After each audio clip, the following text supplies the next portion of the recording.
What is up, people? So let me get some things started over here about this. All right, good to go. Let me know my audio is good and everything, so that way I'm not sitting here talking to myself. And what I will do, go and say what's up to everyone. What's up, Sam K? You thought you were first, but I was. Haha.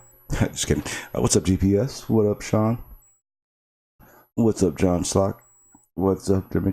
I can't see on this damn screen. Hang on, let me switch screens. What's up, Dormick? What else? What's up, Fred? Hey, Amy. What's up? How you doing? Let's see. I think that's it. So what were you saying, Fred? Fred said Barney used me as an example in a panel. Well, that a bunch of panelists were complaining about Travis using the word ether. Barney made the point that he didn't care what he called it. He wanted to move past that to the actual science behind. Panel went nuts on Barney. What panel was it? Or whose stream? What does that mean?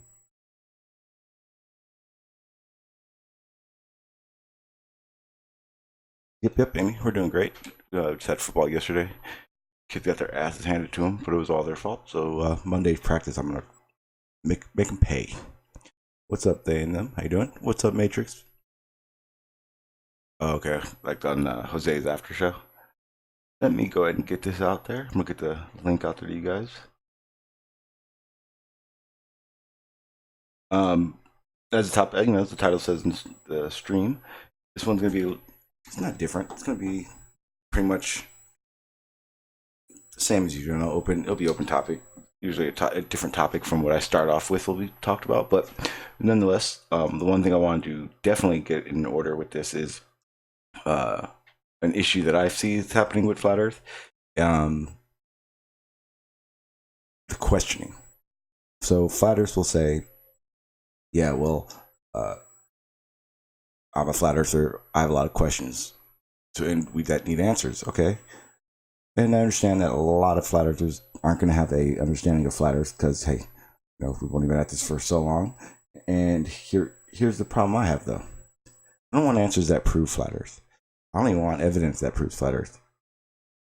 I just want to know what you've learned with your time on Flat Earth. Since Flat Earth is such a eye-opening, information-giving paradigm, I'd like to know, with all the questions you've asked, what have you learned, Flat Earth? Because I definitely can speak on this one, and I can tell you right now, if you don't have answers for at least something, or an understanding of something in science and or the topic at hand, the question I would really question yourself, because realistically, I was a Flat Earther, and I'm no longer a Flat Earther because I now understand something and how these things work. If I showed you guys, I literally have stacks and stacks of notes through this whole 3 years. Why? Because how could you possibly learn and or understand something if you don't take notes or have some way of referencing what you heard or learned and need to look into? So that's where I stand on it. I would like to know what Flat Earth has learned, and if it's nothing, if it's not gonna help you get further or closer to the answer, then the big question is why are you here? If you think Flat Earth is just cool and awesome, that's one thing, but it's not truth. It's not even can't even be your truth. It's just your confidence level of crap, I guess. I don't know, but it's to the point now where I'm kind of going, well, if you're not actually here for truth, and you're not here to understand and or learn anything or explain, then seriously, is it just a party to you? Is it just a hangout? What's up, Skyfly? The Earth is not flat, so why entertain the stupidity? To help people understand that it's not flat, probably the best answer I can give you for that one.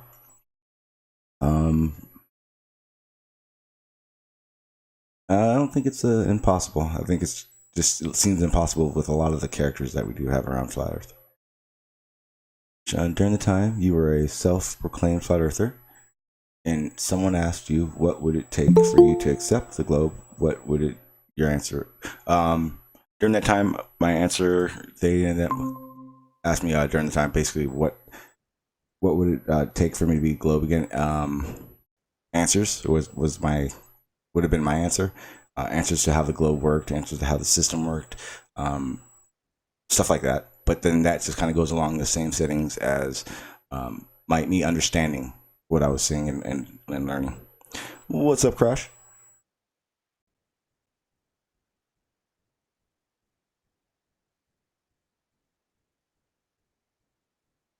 Don't hear you. Maybe your mic is. I wonder if it's me this time. Usually that happens. Okay. All right. No worries. No worries. Okay. Yeah, he said he's just hanging out right now. But I do know my settings are not correct. Let me go and change this. All right, that should fix it. So if he does talk. All right. So yeah, don't worry, Skyfly. Yeah, he said exactly the flat Earth people are characterized. Yeah, I think most of them are. What's up, Matrix? Just hanging out. Kind of just gonna go over the stuff I've learned over the time that I've been around. Hopefully, have Flat Earther come on and explain what they've learned. Like I said, it's not going to be if you're willing to, if a Flat Earth is willing to come up and let me know, what they perceive to have learned, or has opened their eyes during their time in Flat Earth. I won't jump in your shit about it. I mean, I honestly would like to know what you've learned and where you see yourself at with this. And then we can start discussing it from there. But off the bat, I just want to have an understanding of anybody. I mean, it goes for the globe too. What have you learned since you've been here? For me, everything. I had a very basic textbook knowledge of the Earth and globe and how it worked. I filled in a lot of the blanks with my ego, and when it all came down to it, I realized I don't know shit. And over the past 3 years, I've crammed my head with so much knowledge about our system and how it works and what can and can't be that my brain hurts in a good way, though. But yeah, it's you. If you're here, globe or flat, and you haven't learned anything, you're the dumbass. You're the moron, and that goes for both sides. I don't care what you believe it is. Um, if you ask me right now, what is flat Earth good for?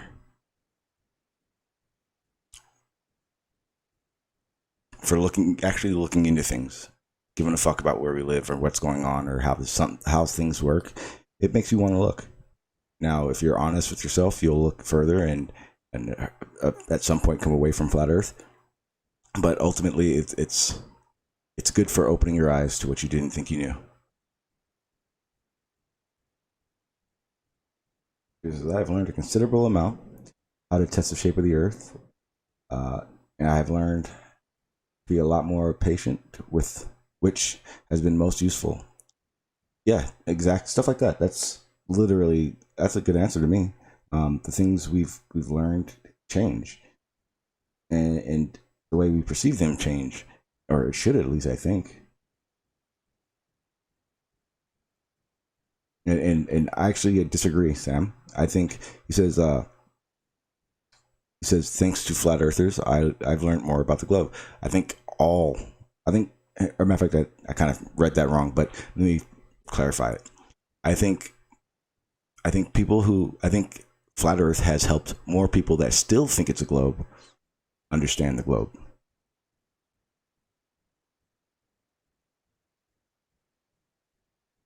What's up, Crazy 80? How you doing? What's up, Jim?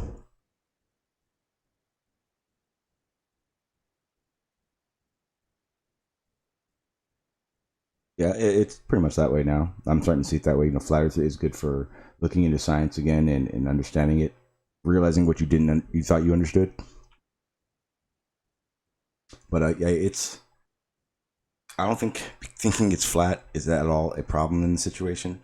I 100% thinking or realizing that if you're not willing to learn and change how you thought you knew it, then there's a problem.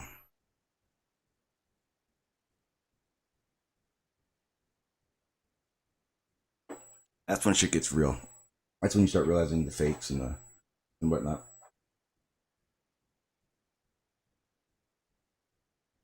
Crazy is, believe it or not, I thought I knew who I could tell who's fake and not being fake.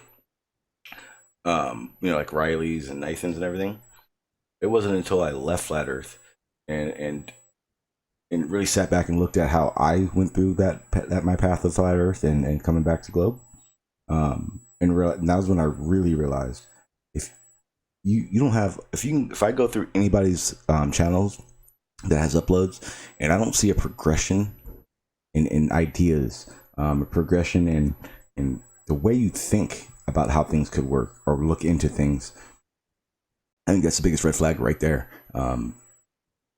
It's impossible. I don't see how you could be a flat earther and only have one thought of how it worked, especially if there hasn't been enough time for you for flat earth to have enough evidence to present or whatever. I mean, as you go and been around, there should be something. If it's all, I heard this and this doesn't seem right without an explanation, you're just denying the knowledge that you could have yourself. Fuck me, fuck everyone else. You're screwing yourself in this situation. If it's just a hangout to you, why not just call yourself undecided and stop promoting flat earth?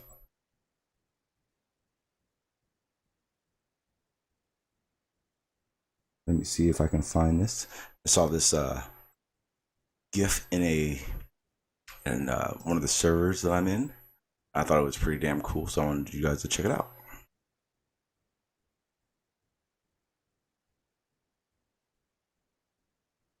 There it is. Let me see if I can get it to pull up.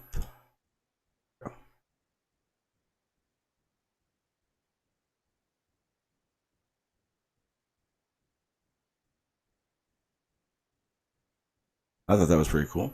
Kind of gives you an idea of how your perception it takes in what you see compared to what's really happening.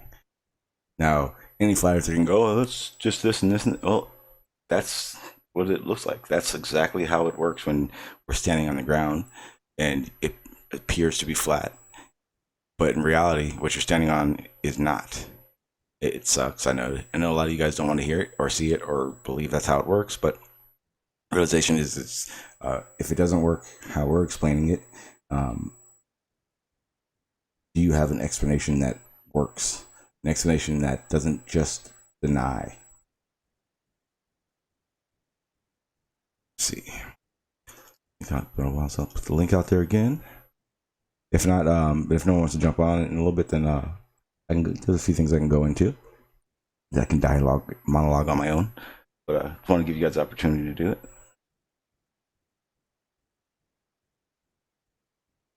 And Dominique, it's not size, it's scale. There's a difference.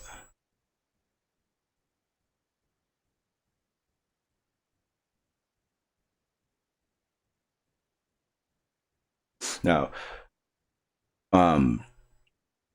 you guys earlier were talking about how Barney had said something about plain truth. Did the plain truth ever come out and start talking about, I remember how he said he was going to explain the ether band. Did he actually do that, or did he flake again on Allen's?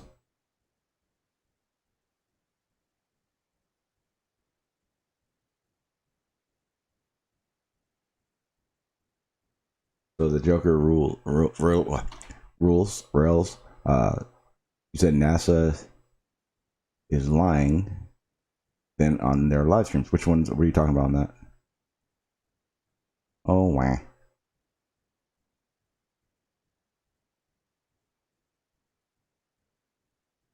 I would disagree with that when you said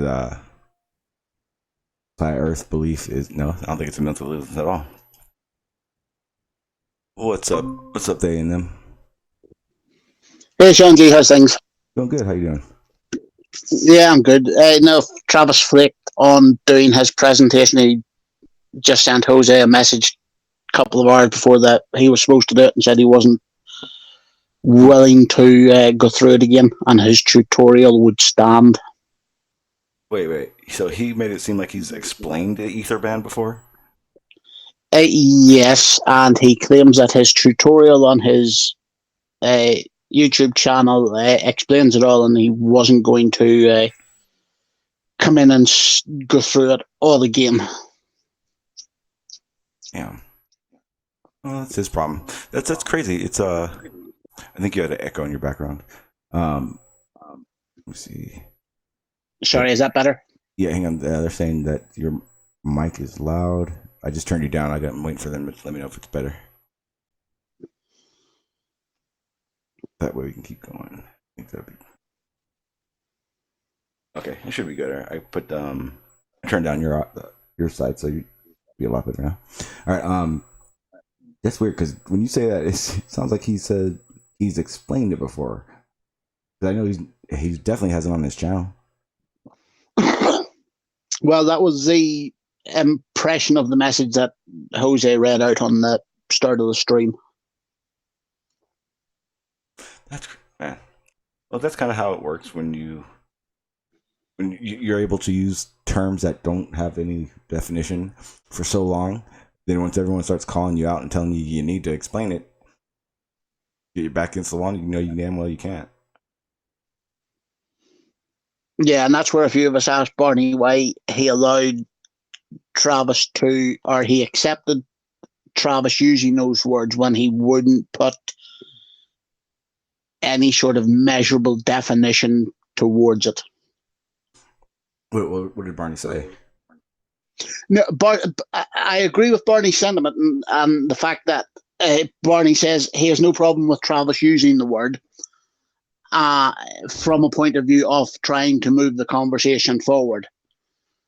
Oh, but in the sense that he's not going to answer it, so why delve on it? Yeah, but we are saying there's no problem with him using the word, but if he can't give us a definition behind it, that's where we have a problem with him using it. Yeah, it's too widespread. Like, he uses it way too widespread. The ether band is everything. Like, literally everything. It's not... Doesn't... I don't even know how to explain it. It's just literally not something that's useful. Okay, I got a pipe in. Can you hear me? Yeah, you were insanely loud. Hang on. That's got to be on my end. Hang on. Hang on. Yeah, that's really loud. Talk.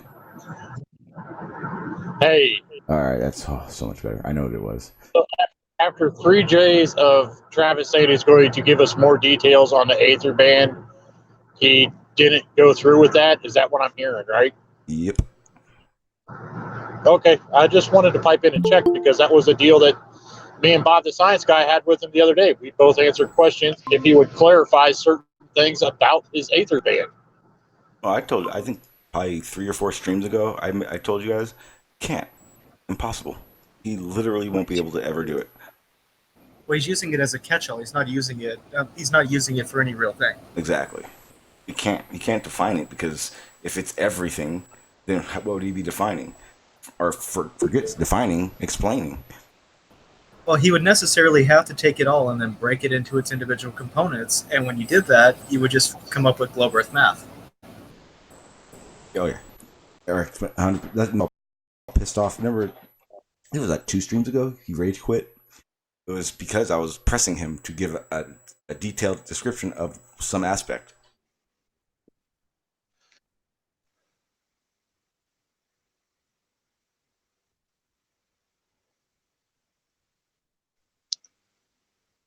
Yeah, exactly. For me, he just uses it as a way to not answer questions. He just uses that term and then runs away from the actual question.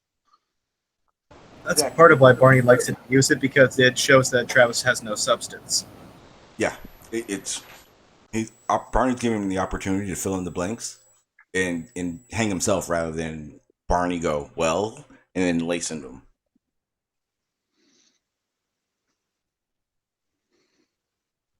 Personally, I like that style. It's kind of how I like to do it, where it's not a boom, you don't know, ha ha ha, but we can do this like with Seek and Find. Do you think I like answering the effects of gravity to him over and over again?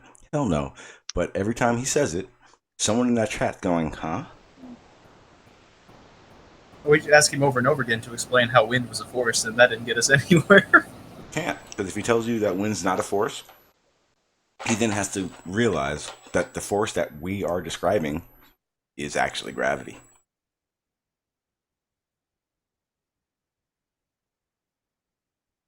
I think it's something probably do pretty soon.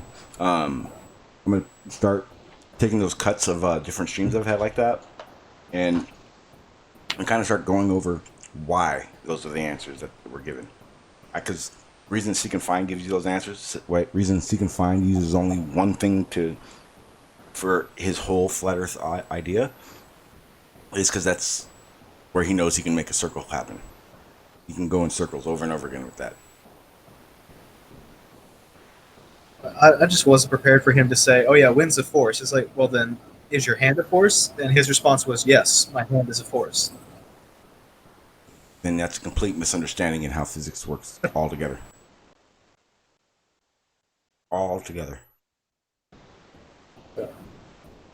So I would call it complete misunderstanding plus ego.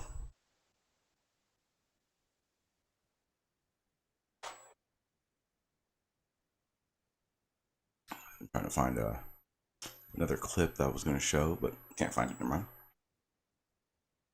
Yeah, but it's one of those things. It's like, I get why you guys get so frustrated.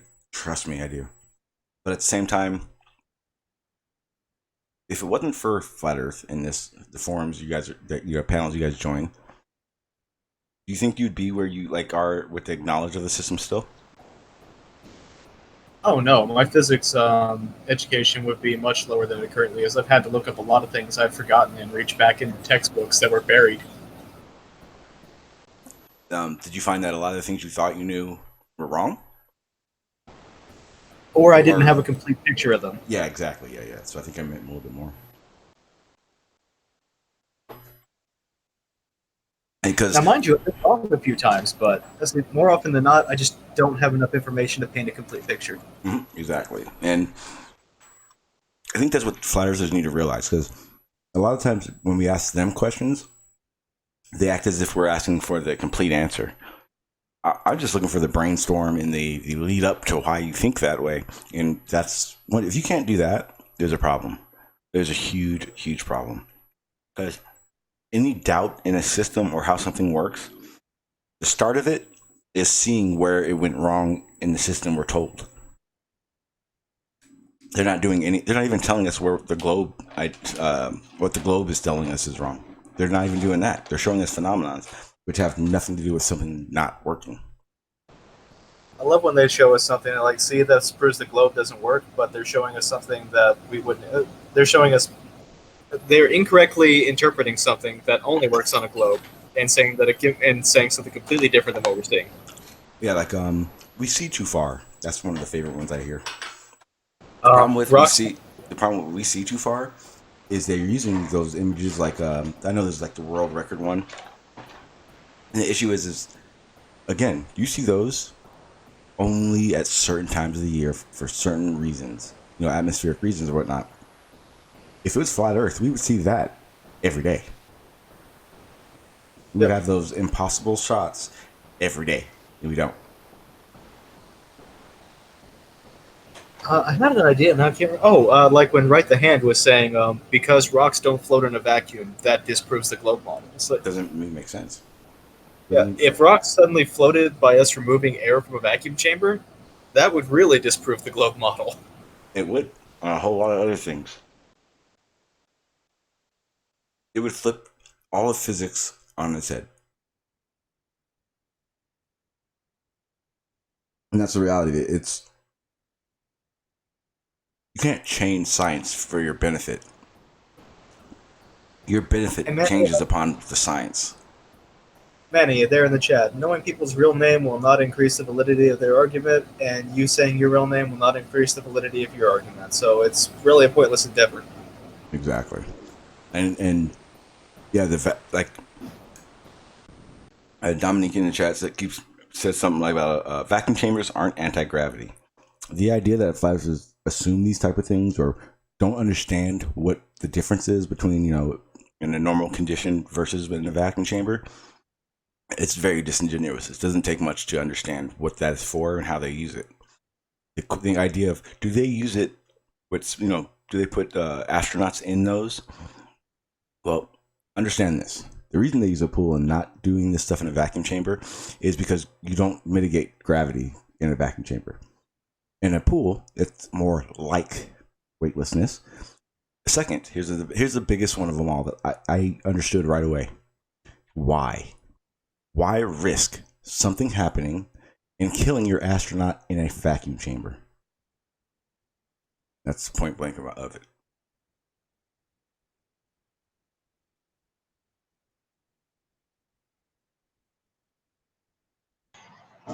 Can you hear me better now? Absolutely. Yep. Awesome. Hey, Brian, just for future reference, my physical therapist is probably going to hate me Tuesday. So I may have lots of questions. Oh, what have you done to yourself? I thought it'd be a great idea to go do a 12-mile or a 12-hour endurance event with my RC trucks. And you're Pagan backed up. 12 hours and 45 minutes, I did 13 and a half miles. Yeah, my knee feels like it's on fire at the moment. Wait, say that distance again? 13 and a half miles. In how many hours? 12 and a half. You need to walk faster. Yeah, it was like the first hill climb was 237 feet at a 45-degree angle, repeatedly. Oh, no. Why would you do that? Because it's a challenge to test our trucks. It's not like we were on. No. It's a challenge to test you. Your truck is not calling Brian to say, "Hey, I got a lot of questions on Monday." Your truck's in there. It's like, yeah, I slipped my differential, and let's see, my chassis is all out of alignment. Oh yeah, it is. Yeah, nothing about that RC truck is calling Brian or seeing a doctor. It's probably hypothetically laughing at you right now. Yep. I wouldn't put it past it. Your knee doesn't click or catch whenever you move it now, does it? Actually, mine has been for about 8.5 years. No, but where they put the screw in on the bottom of my Fulkerson, it has a big knot on it. Why are you? Can you do me a favor and get out of the well you're in? Sounds like you're talking in the bottom of a well. Let's see, do you have a tibial or a fibular screw? I have a screw. I didn't catch where you said it was. At the bottom on the bottom part of my lower leg. Okay. For Fulkerson, where they reattached it. It's got a big old knot right above where they put the screw in at. Fulkerson, all right. Isn't that like where the screw rubbed and formed cartilage around it or something? Or isn't that dangerous or something? I forget what it is. The temporary fix to my knee replacement where they cut my femur in half and put a big wedge in it and a bunch of plates and screws. Were you a midget at one time? And you got leg No. decisions? This just sounded like you just told us. I completely forgot that you've had a patellar stabilization. What the hell is that? Like, quite literally, they had to make sure that his kneecap would stay in the right place. Oh, that's fucking gross. I had a minor meniscus tear, and that's why my knee clicks. He said, usually we do surgery on this, but it's not bad enough. I'm like, huh? So it's not worth repairing. I said, okay. If it's small enough, they can do more damage by repairing it. Well, my knee hurts all the time. It can still be a normal click and catch. It doesn't catch. My surgeon wanted to do a full knee replacement, but at my age, my insurance wouldn't cover it. What are you, like 73 now? Yeah. 38. That's not good. Yeah, I'm they 38. really wait a while for that. Like at your age, pretty much the only reason that they do a knee replacement over in the orthopedics is if you had a vascular necrosis near the joint. Yeah, you just spoke gibberish. If for some reason he wasn't receiving enough blood flow to the bone, that the bone itself was dying. Just cut it off. Yeah. I'll do it for free. Peg leg. Let's put it this way. I'm going to upload the video that my old lady took when I did my last lap, and I finished the event. I actually qualified, finished. I didn't win. The kid that won sprinted this course and did 28.6 miles. Yeah. Say it again. Repeat the very first 3 words. The very first 3 words. The kid that finished this event, Well, that's more than or 3. won this event, he did 28.6 miles. Yeah, there's the kid.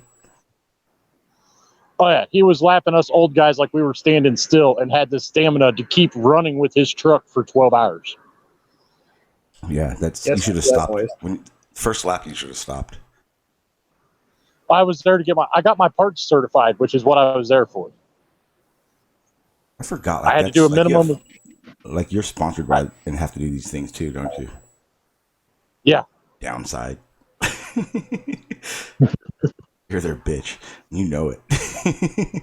Yeah, but I got my sponsors' products certified, and I got my personal products that me and the wife make on the side certified. And all I had to do was 12 laps. All you had to do is 12 laps and talk to numerous doctors that are qualified to help you. Yeah. Question: does your sponsors have any kind of medical insurance? Oh, no.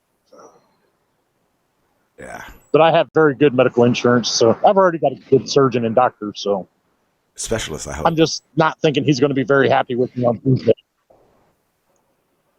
I learned one thing. When Good evening.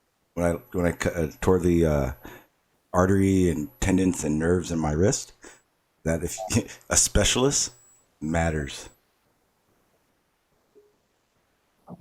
I was told by my doctor if one of the attendees, I guess you call them, had done it, they would have just slapped my shit together, and who would have known if my shit would have worked, my thumb and everything would have worked. Pretty scary when you find out. The gentleman that did my surgeon is the head surgeon for the Fighting Illini college football team, so fairly confident in him. Just a little, right? Yeah, I think that sounds like a reasonable orthopedic. Well, my specialist, he's off. Because what happened is... It was reasonable, but it wasn't. Go ahead, I'm sorry.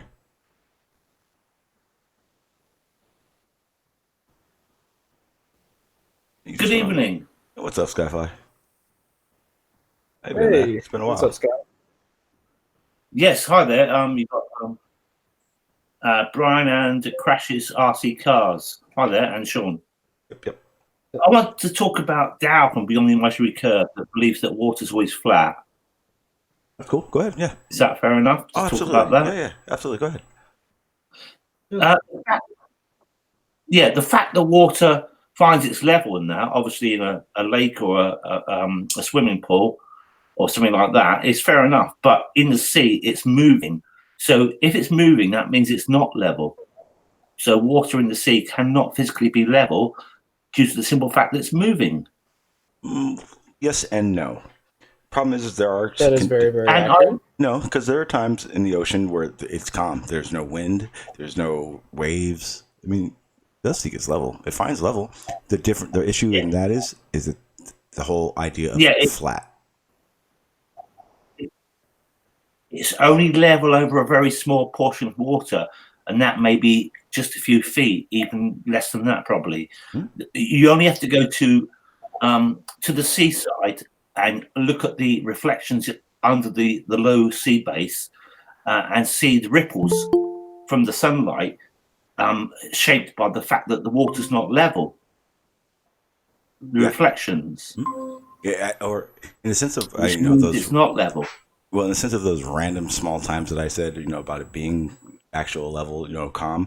The realization is that I think using the ocean is the worst thing flat Earth can do, because they're exposing the fact that they don't understand that water are actual molecules that are together that form an ocean, and the idea that if you're not willing to look at it that way and look at it as just one big object, then you're not going to get it.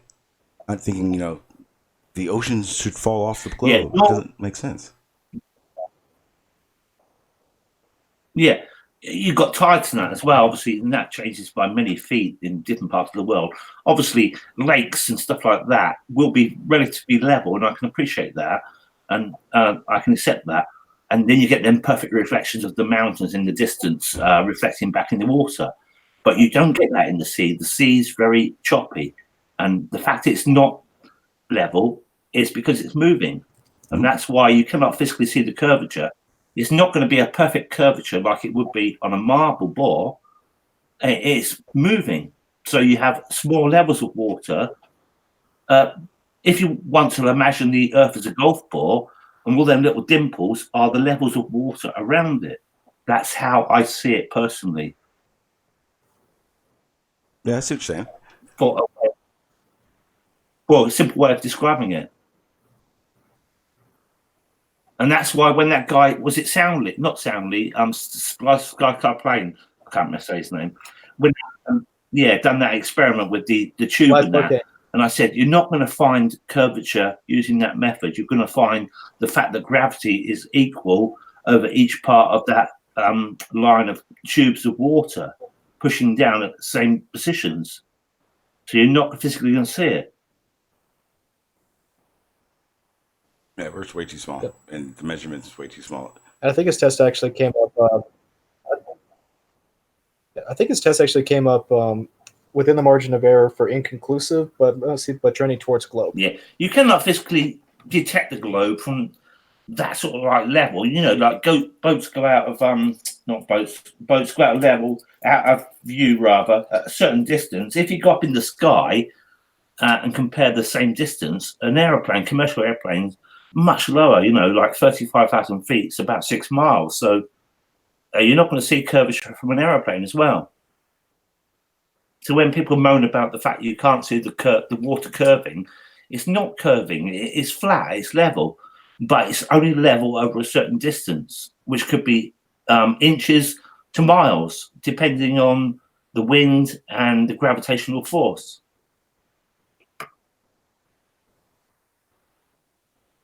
Yeah, I was going to say. Hang on. Was that too much, one? I was trying to get the link. I was trying to get the link out there to chat.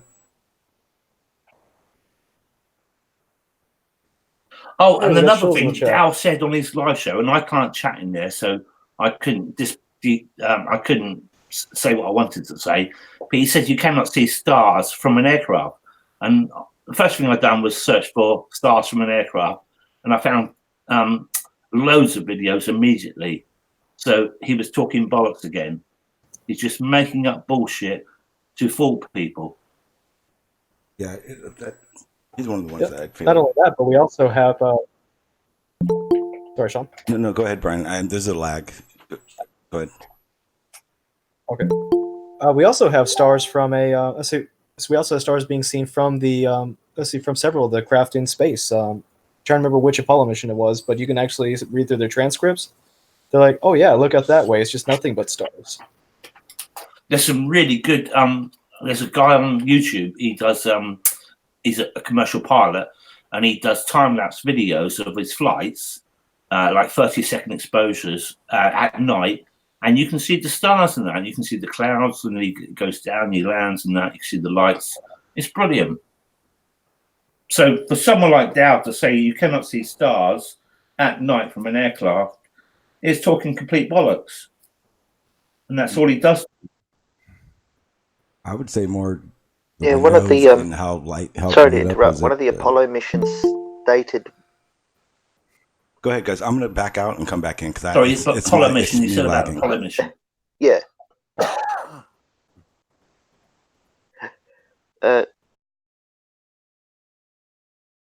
I'm lagging real bad, guys. So I'm going to try to see if this helps. Away from the bright light of the moon, or the bright reflection of the sun off the moon, they could see everything. Apollo 11 said that. Yeah. What, Neil Armstrong, actually 11, wasn't it? Yeah, Neil Armstrong said it. It's all in the transcript. Yeah, Michael Collins and Buzz Aldrin. Yep. There was what was it? It went from 11 to 17. Was it 17? And there was no 13. Well, there was 13 was the failed mission. Yeah. Oh, okay. You know why they call him Buzz Aldrin, don't you? It wasn't because he went fast. It's because he was scared of bees. Is that a true story? No. What the hell? Absolutely. If it is not. That's a shillsism. I've only done one of these meets before. I use StreamYard normally, so this is new to me. Anybody that says they can't see stars from a damn airplane has never been in an airplane at night. Yeah, no shit. Or just That's doesn't pay horse attention. shit. Yeah, but the thing that winds me up is you got Dow, is quite a prominent flat earther on YouTube, with like 300 people watching. And if he says something like that, without swearing and that, people believe him. And that's sad because people will believe that and not even question it. They will just believe what he says. I'm so used to seeing stars out my window, so that it doesn't bother me. The thing that's really fun is when you're flying over a low-lying thunderstorm. If you look down, you can see sprites jump up off the top of the bottom of the top of the clouds. Sports.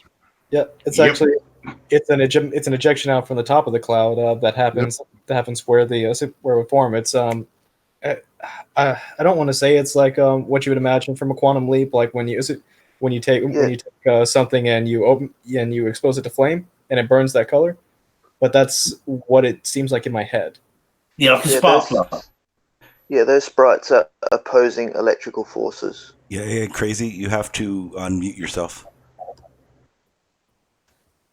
Crazy. Willie Nelson wrote that song.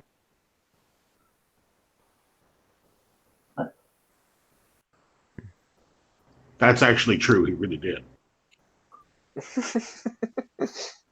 Crazy 80 baby, you're muted, mate. Go down to the bottom there. Yeah, at the bottom you'll see a little microphone. Yep. And that's, wherever you turn your camera on and off. You won't see it. That's There you go. Okay. Yeah, there you Okay. Can y'all hear me? Yeah, we got you. That was crazy. What's up? I hear BlueMarbleScience voice. What's up? How you doing, buddy? I'm good. I'm not about to talk about Flat Earth. I just want to say rest in peace to Side Strike. I got his oven mitt right here. I got this a while ago for crushing these flat tarts. I just want to say rest in peace to Side Strike, because goddamn, that kind of hurt me. He didn't have a big following, but that dude was smart as fuck. Yeah. So I just want to hold my glove up. I actually, boop, y'all see it? Yeah, we see it. Side Strike touched everybody he came into contact with. Yeah, and I still have the glove right now. I never threw it away because it meant something, because he was smart as fuck. Rest in peace, Side Strike. That's really all I wanted to say tonight. Blue Marble, I didn't know you was on here. I hear your voice. But what's up to Blue Strike, Sean G, everybody else that's on the panel. But for real, rest in peace, Side Strike, because he was smart as fuck. I learned a lot from him. Yeah, anyway, I was going to say, I think a lot of the flat earth channels are actually dangerous to society, causing anxiety and misbelief in the reality of the globe Earth. So I think it should be stopped. I think crazy should be stopped. And crazy, you can hang out with us. That's cool. Oh yeah. No, I've been here before. Like Sean G knows me. Blue Marble, I think. Yeah. Me and Blue Marble was the only one that stayed together the last time I hung out. We was up to like 3-4 in the morning, like just talking. Yep. Yeah. Oh, okay, cool. Yeah, I definitely know Crazy. He doesn't come on the panels very often, but he's always around. He seems to know what's going on at all times, even though he's not here. But yeah, no, what's up, Sean G? What's up, Blue? I don't know who else is on the panel. If I knew you, I'd give a shout out. You got a few other people.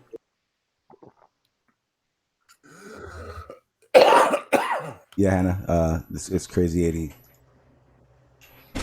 What is my? You guys can see that. Okay, it works. Right. Trying to see if you guys can Sprites. see Sprites. Sprites. What? I wasn't paying attention. What was that? Sprites. Sprites. Yeah, Moving on. They're That's sprites from on top of Hurricane Matthew.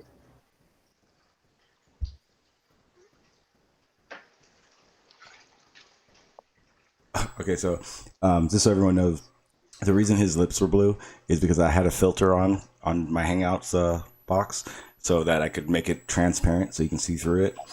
But because I was using chroma key and it had the blue setting on, it takes the color away from the blue. Makes it's almost you call it takes the occupation away from it, or the whatever you call it. Sean G, CGI shill. That's right. Oh, you guys want to see Earth? I can put Earth up. Everyone loves this one. Take that bullshit off. See, Was it yesterday? Someone was giving me shit because most of the globes that I have spinning in my background are like spinning the opposite way from what they're supposed to. I'm like, damn. I'm sorry. I'm not saying it's real. do you know what I do every day though? Like I drive the highway like 20 miles a day. Do you know what I do on the highway? Like when I'm on the highway, I throw a punch to myself. Like I use cruise control. And I'm like, why don't these flat tards get this? I can't use cruise control because I fall asleep. Oh, okay. You got narcolepsy. No, But I'm saying, though- I smoke a lot of weed, so I get tired. Good excuse. But when I'm going 70 cruise control, I do this. If somebody next to me was watching me, they'd be like, what the fuck are you doing? You look like an idiot. You're about to cause a wreck. But when I go like 70 cruise control down the highway, I just throw a punch to see if it makes any difference than if I was parked. It's like, oh, I can still throw a punch going 70. It's not like the fucking spinning tennis ball they show looking stupid. I mean, constant velocity. That's my point. Oh, okay. Now I got what you're saying. Yeah. Come on, Brian, catch up. You know, if you made the Earth the size of a tennis ball, the amount of water on it is like half a drop. I don't even think it's that. It's 0.5 of a mil. It's tiny. Is it? I don't even think it's that. I don't think you can compare it to a tennis ball. If you do the size comparison and you actually condense it down, the amount of water that's on the surface of the Earth equivalates to 0.5 milliliter of water. The actual math. Yeah. Jesus, how much water is that? About 2.8%, I think, of the actual Half a mass mil. of the Earth. Not even. About half a bill. Yeah, I know. I'm just trying to picture like, do I spit on my table? Because that's way less than what he's talking about. No, that's about the same. Oh my goodness.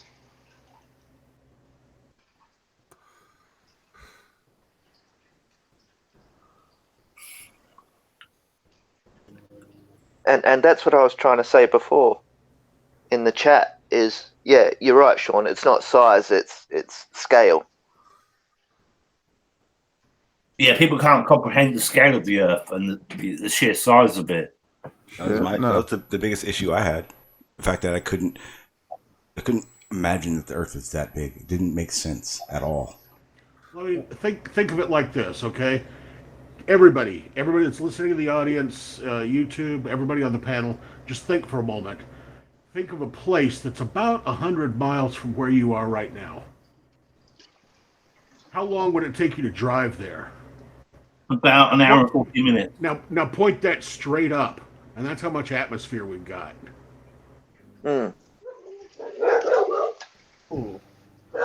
Just to get things into an amount that people can comprehend easily. Here's the problem with that, though, because we know our atmosphere extends further than that.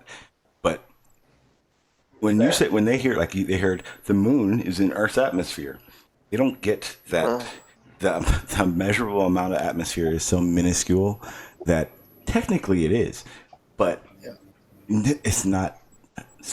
It's really not. It's not in our atmosphere.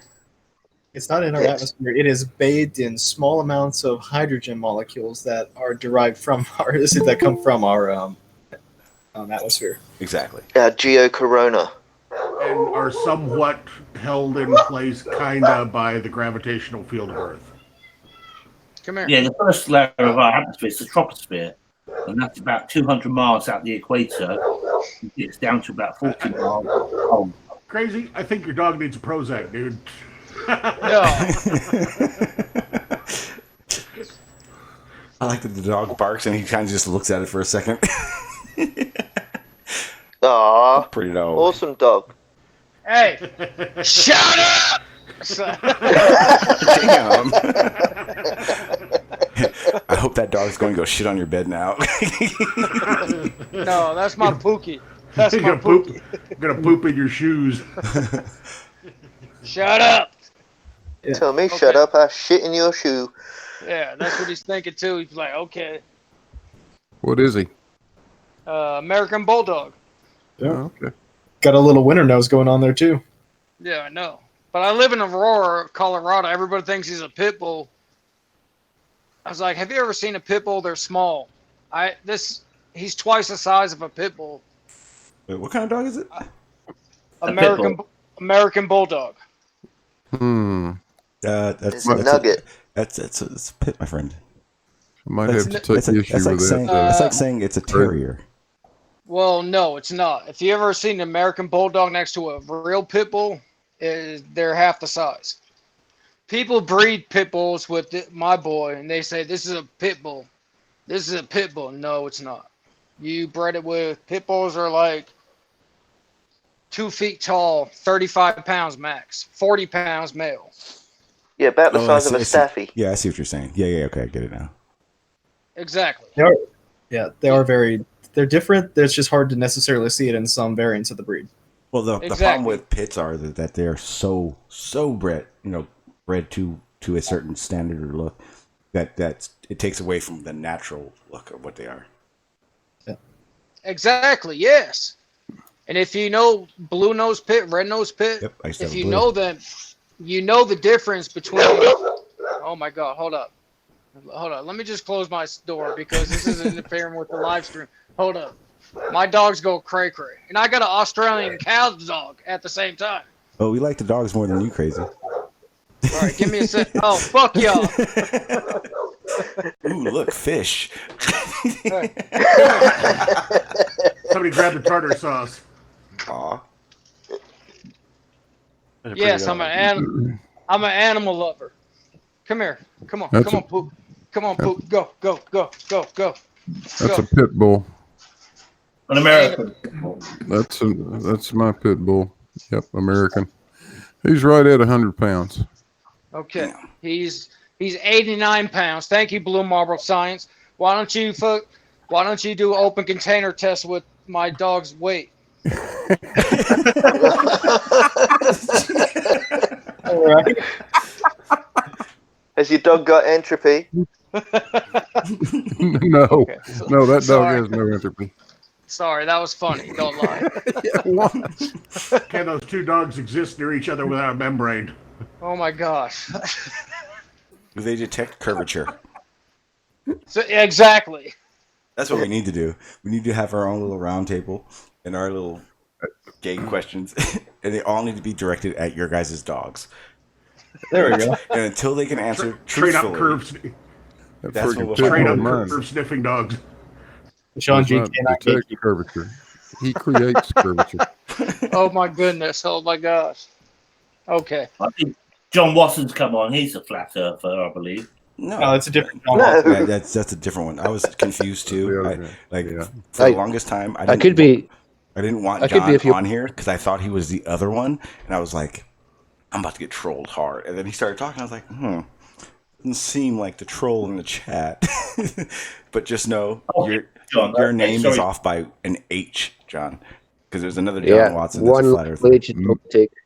Missed it by an H. And goes That It was much. less than the H was gained in IQ, so it's okay.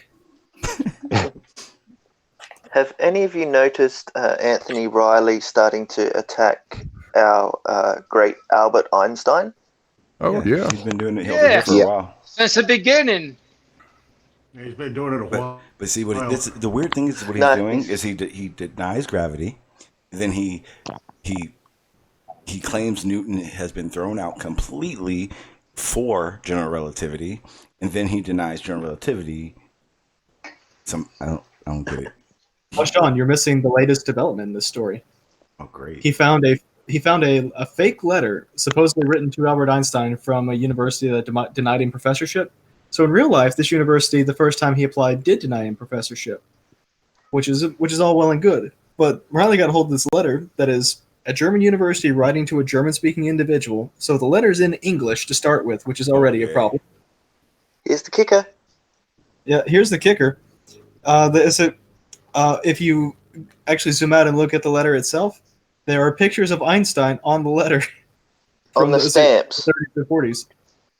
Yeah, from Bern University. Oh my God! Was he wearing his white coat? Anthony Einstein. The funny thing is that with that letter, it's also typed when the original letters were handwritten. What the fuck? It was printed out in comic. It was printed out in Comic Sans font. It's got a postal code on it. BM Furball did it. That didn't even show up for another 30 years. And even when it did, it's the wrong postal code. Did it have the guy's email address in the middle of it, like somewhere in it too? If you have a problem with this, email us. That was debunked back in 2016. Totally debunked. Yeah, I think the sender is a person that never exists. Yeah, it was www.1.de.com. .org, .gov, .rz, .flat earth. Yeah, somehow in all of this, Riley and QE both were under the impression this was a real letter somehow. Well, but Riley, they typed it hold in on, themselves, it's real. didn't he? Hold on Why though. doesn't this surprise me? Didn't Team Skeptic and them send a letter to them saying they were like NASA shills and just a fake letter? They typed it up and they all fell for that too, and then they made a video of that. Like, oh my god! Oh yeah. When did that happen? So, from this, can we conclude that Anthony Oh my Riley goodness! is fraud? It happened around January, I think. It was Planet Walk, Team Skeptic, and a few other people created a fake NASA document. They literally did this. MC Toon. Yeah. Yeah, like with that. the NASA letterhead and all that shit. Yeah, And and they made a video of it. It's like, are you guys how stupid can you be? well, Well, yeah. We're starting to learn. Oftentimes it's said that, oh, these flat earth guys aren't stupid. It's like whenever they fall for something like that, that really throws that particular set of thinking into a little bit of a not so strong area. do your research. They don't know how to research. They click on the first link. I really think it's because they want to believe so hard. They want to believe so much that they kind of throw common sense out the window more than they should. Because they're Do you ever see they constantly get that idea that it's what's it called? It's rhetoric that they're hearing from the Globe side, when in reality they're not realizing that they're not. The reason why science in the scientific method was formed is for this situation that we're in with flat Earth, to find out what these people are saying is true or not, factual or not. Flat earthers aren't willing to do the scientific method on the information that they're hearing from these people. That's the biggest problem. Did you ever see that fake video where of Apollo 11 where the boom microphone lands on Armstrong's head? I've seen little inserts of that. There's this like fake video that somebody made of it's like they're making out it's like an outtake from the Apollo 11 landings in the microphone. like oh shit, we better do that one again. And it was actually circulated as proof of an Apollo hoax for a while. Oh god, that's just silly. I love it. We're going to behave ourselves, unpaid shills. compared to our last. No. All right, so our buddy Travis is in the chat. He has asked me a question. He says, "What is the scientific method?" He says, "Outline it, please." It's the ether method, basically.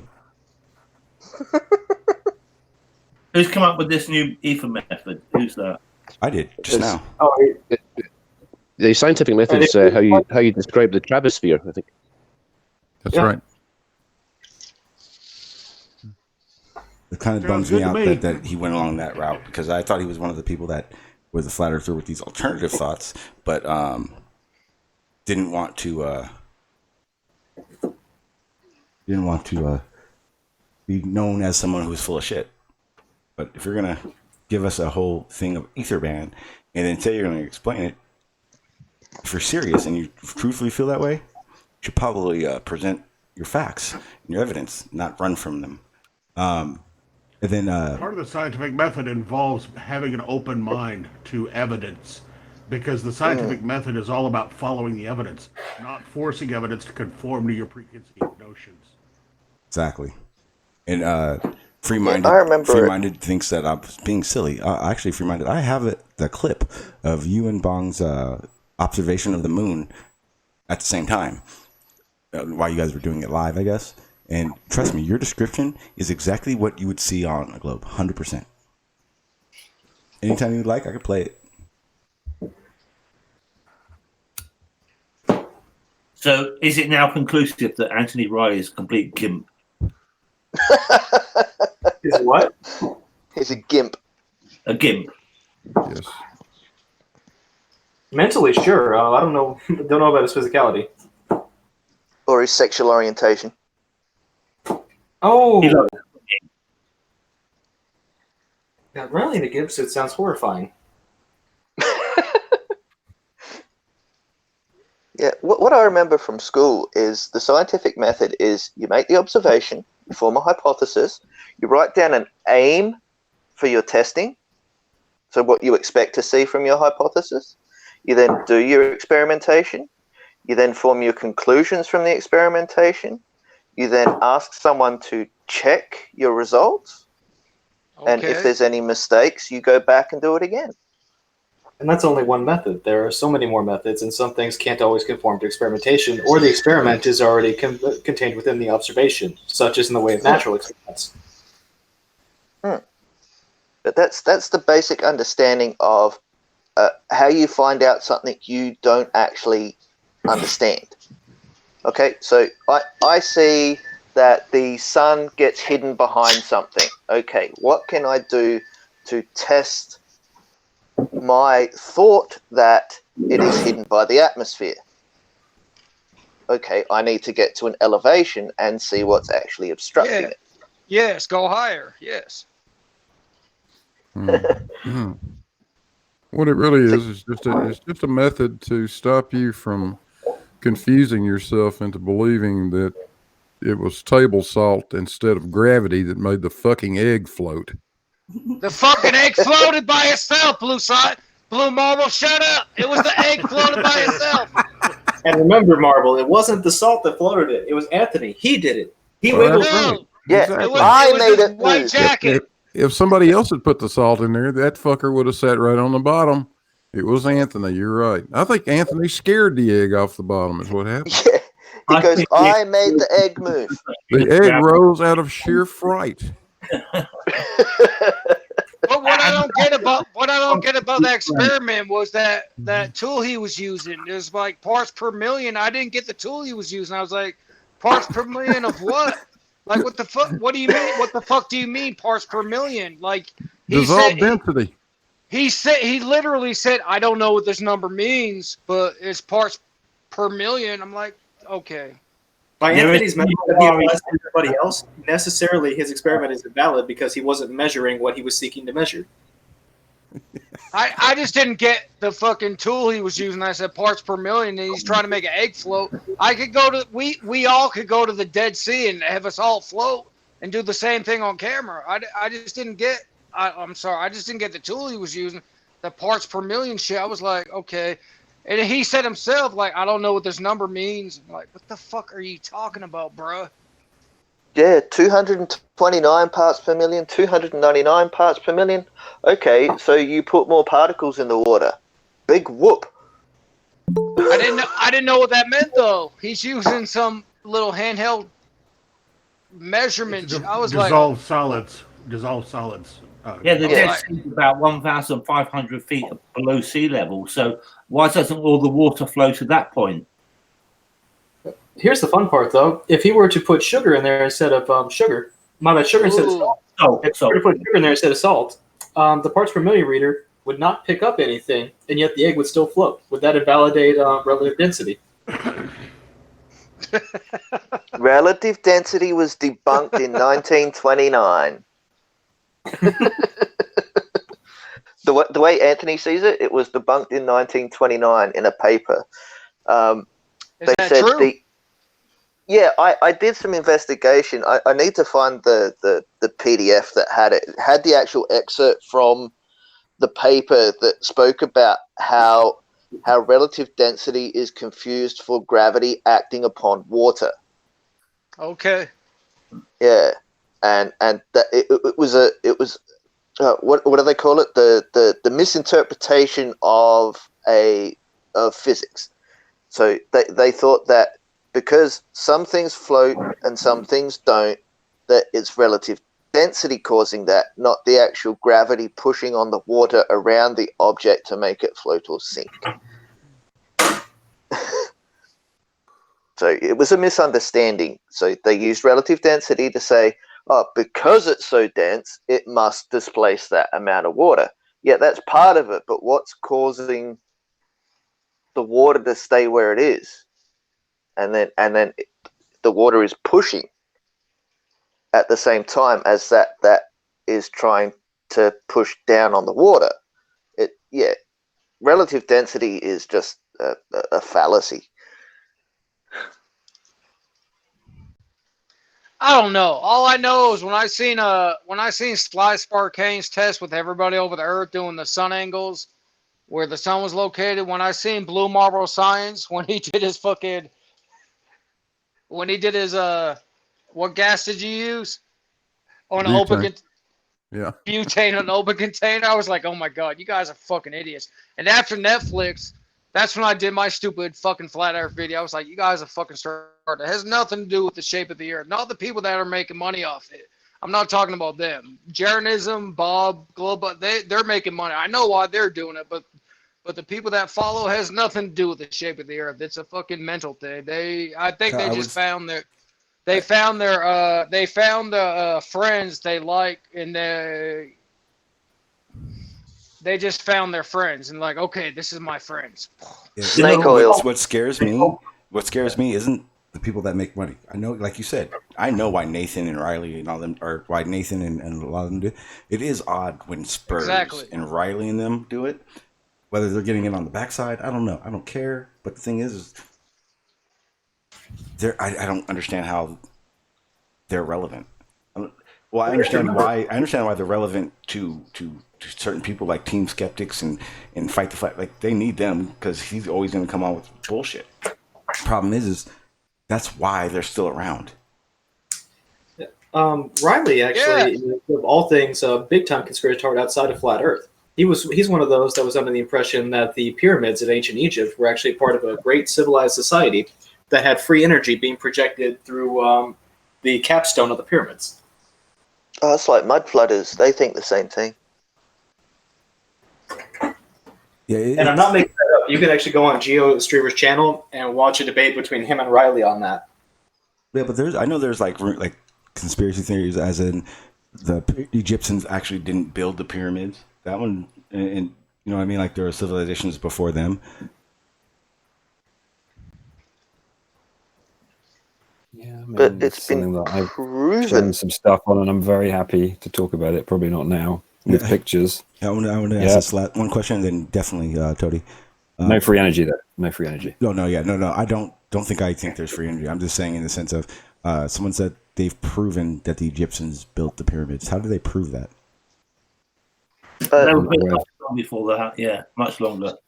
Archaeology. So I'm not aware of anyone. Yeah, I'm not aware of anyone proving it. I think there is some tests involving thermoluminescence that does make it look like it is consistent with the current time periods. But there are also some anomalous, like tool marks.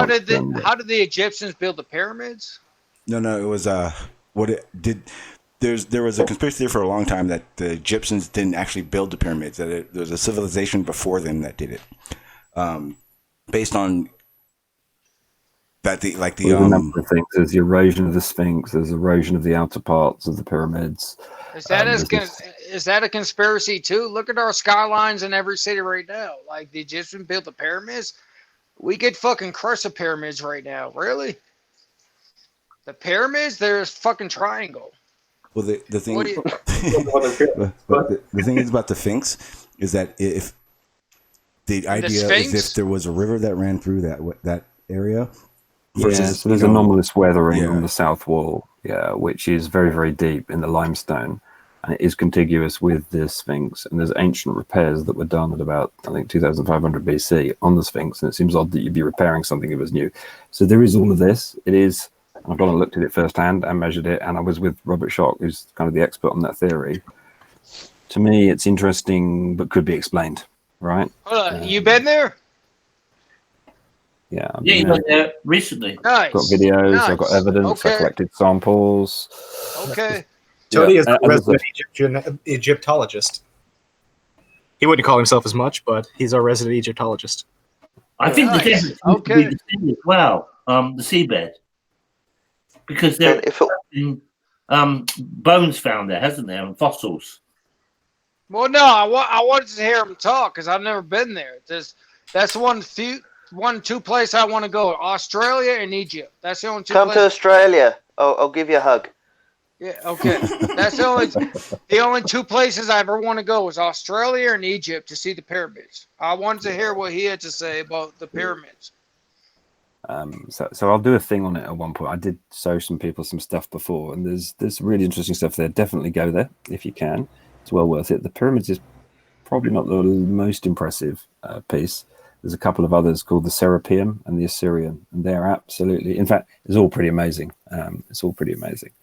But yeah, so the pictures that I got, which I won't show here now because it'll derail the whole discussion, is some strange anomalous tool marks. And these are tool marks that are made in rocks that have been under armed guard for about 300 years, right? And they look like the tool marks that are made from diamond cutting instruments, right? And there are saw marks and there are drill holes, which there is no explanation for. And those are definitely anomalous. Very, very anomalous. Yeah, we've seen all that. I know stuff like, what was it? I've been told like stuff like, this is actually not even evidence at all, but the people of Egypt like don't give a shit about pyramids basically. And that was kind of one of the headings of did they build them type thing. Yeah, well, there's no evidence in any of the hieroglyphs that there's any evidence that they actually built the pyramids at all. And inside the pyramids, there aren't any hieroglyphs either. So it's very odd that, by the way, the Egyptians tend to put hieroglyphs on absolutely everything, in all their temples and everything. Hieroglyphs absolutely everywhere, pictures everywhere. Nothing inside, nothing on the Sphinx, and nothing inside the pyramids, which is very odd, right? Very unusual. How do you not know that the instructions were written on the outside of the pyramids and got eroded away?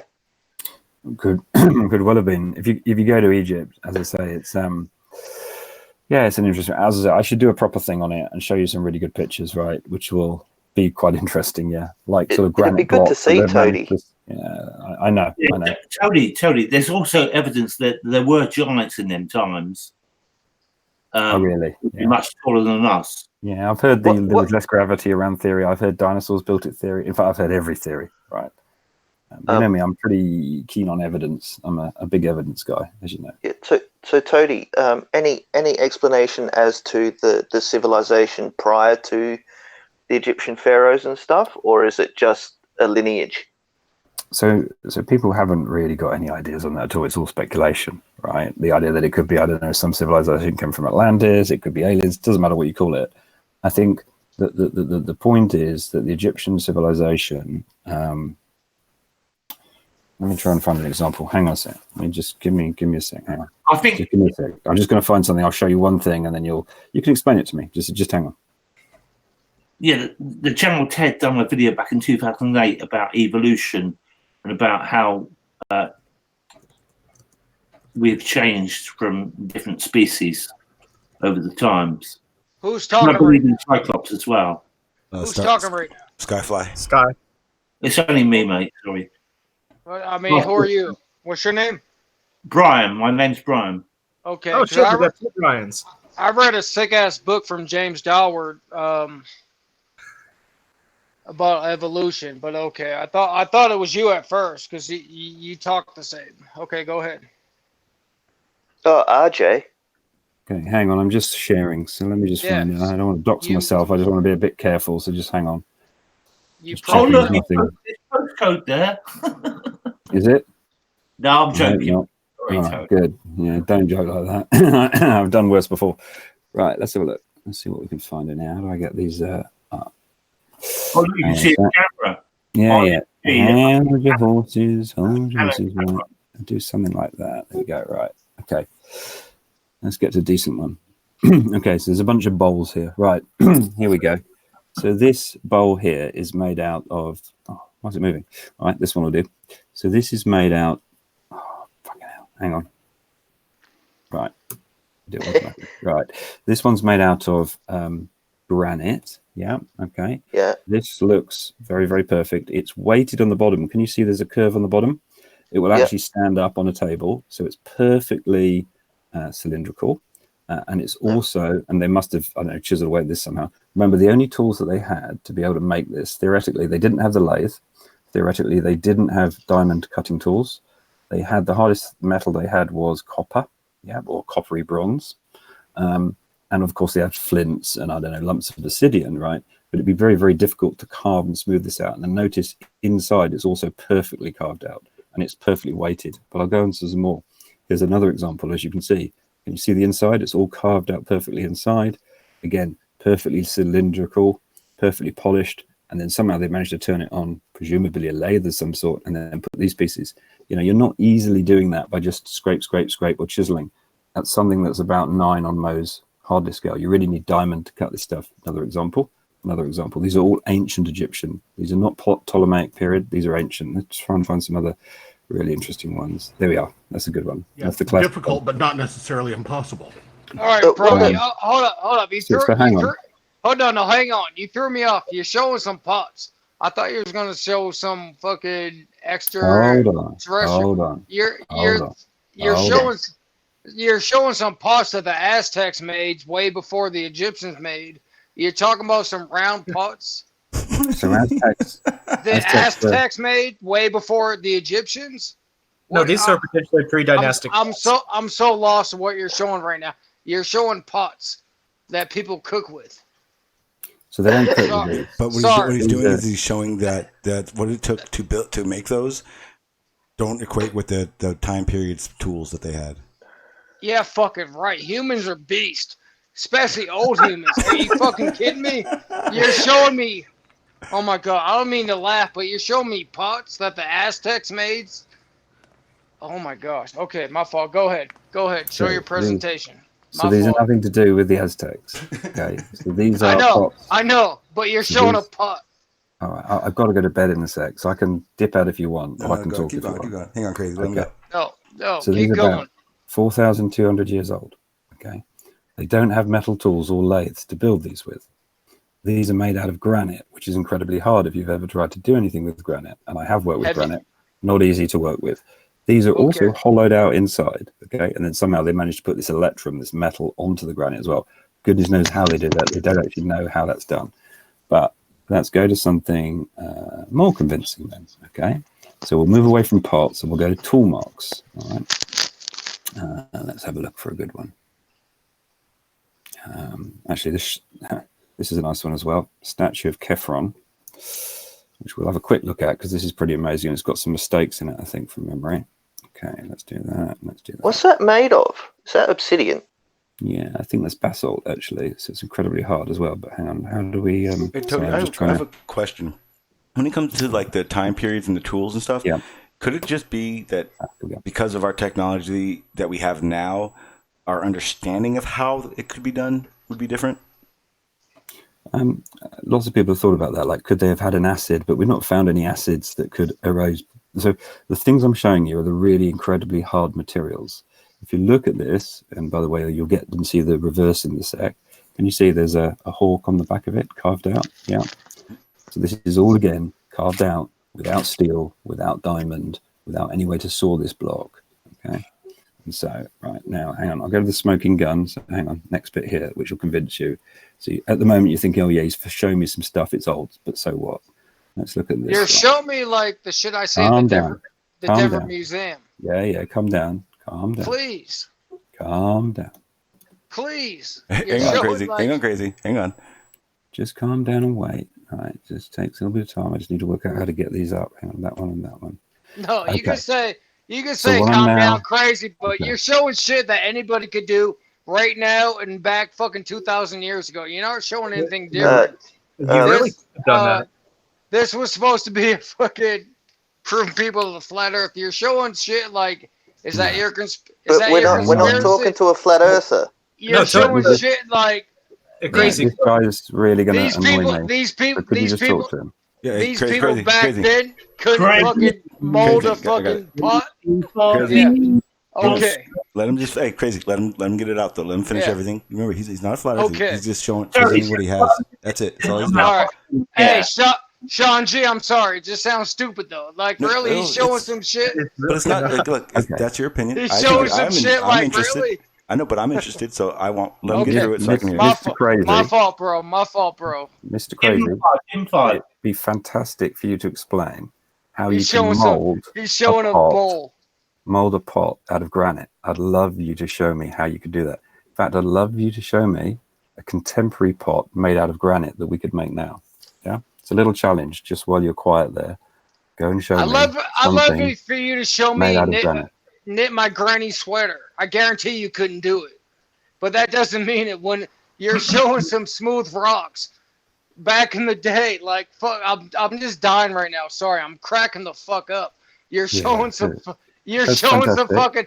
You're showing some pots and pans. Like that's good. You're probably not appreciating. This wasn't possible to do back in the day. It's not that it's impossible. It's just that it's very, very difficult, and the amount of craftsmanship it would take to do, given the tools that they had, would make it take an inordinate amount of time. Yes, I know. To do. Yes, I get it, but they did it. Different back then. Maybe there was more oxygen and it was easier to cut out. But they fucking did it. I think some of these older civilizations had something over on us. Sorry, I don't mean to laugh, but oh my god, he's showing some pots and pans like. In that they had another tool in their utility. They're showing some pots and pans like, myself and many people in the chat wanted to see what he was presenting, but I hear a prick interrupting. I don't know what's going on with this guy, but crazy. Stop. Enough. Do me a favor, man. Okay, go.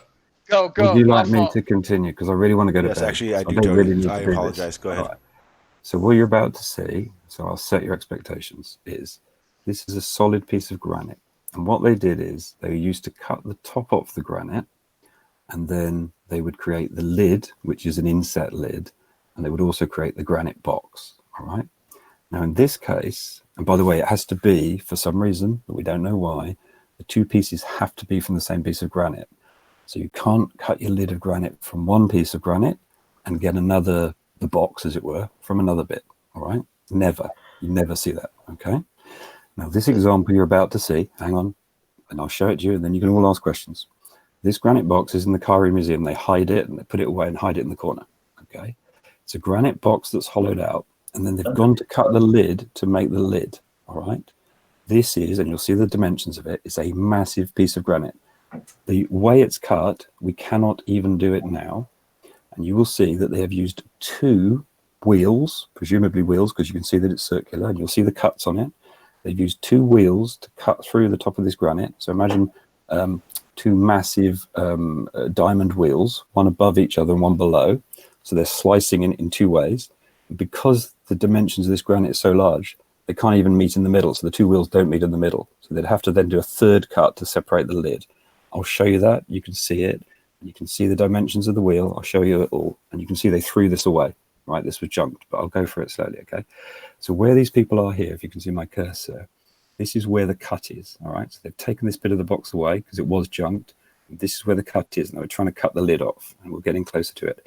This is the granite box that they've already hollowed out, okay? So they've already hollowed this box out. So they were ready to make the lid. Now, by the way, to get a corner like that with only a bit of flint or an obsidian tool, very, very difficult. Remember, they didn't have diamonds, they didn't have steel, didn't have chisels, but very, very difficult. Very difficult for us now, by the way, to hollow this out to this level of accuracy. But I'll keep going. So now we're going to get, right, we're now looking along the box. This would have been the lid. Can you see here, from this mark to here, would have been the lid of the box. So they were cutting this way. And can you see the saw mark here? They were cutting so fast that the saw mark has deviated off to the side. And look, we're going close from that saw mark, all right? And by the way, there's two saw marks. This is looking down the saw mark. Can you see? So the saw is here, okay? This is the lid that they were going to make to put on this box. And can you see the striations on the surface? Can you see there's lots of striations there? I don't know if I can zoom in a bit, if you see it better. Can you see these striations? This is the cutting blade that made, can you see these little nicks? This is the cutting blade that made those striations. And by the way, when you put your finger down here, it's absolutely perfectly smooth. Can you see the cut now as well? Can you see? And they went off. Can you see? It's like when you cut wood. If anyone's ever done any wood sawing in like a sawmill. And it deviates. Exactly. You go too fast and it deviates off. Can you see? That means it had imagine the speed. of technology that could, like you're saying, could do it that fast. At that fast, because they fucked up, didn't they? Look, they went off. Look, I'll get closer. Look, you'll see some more. Hang on.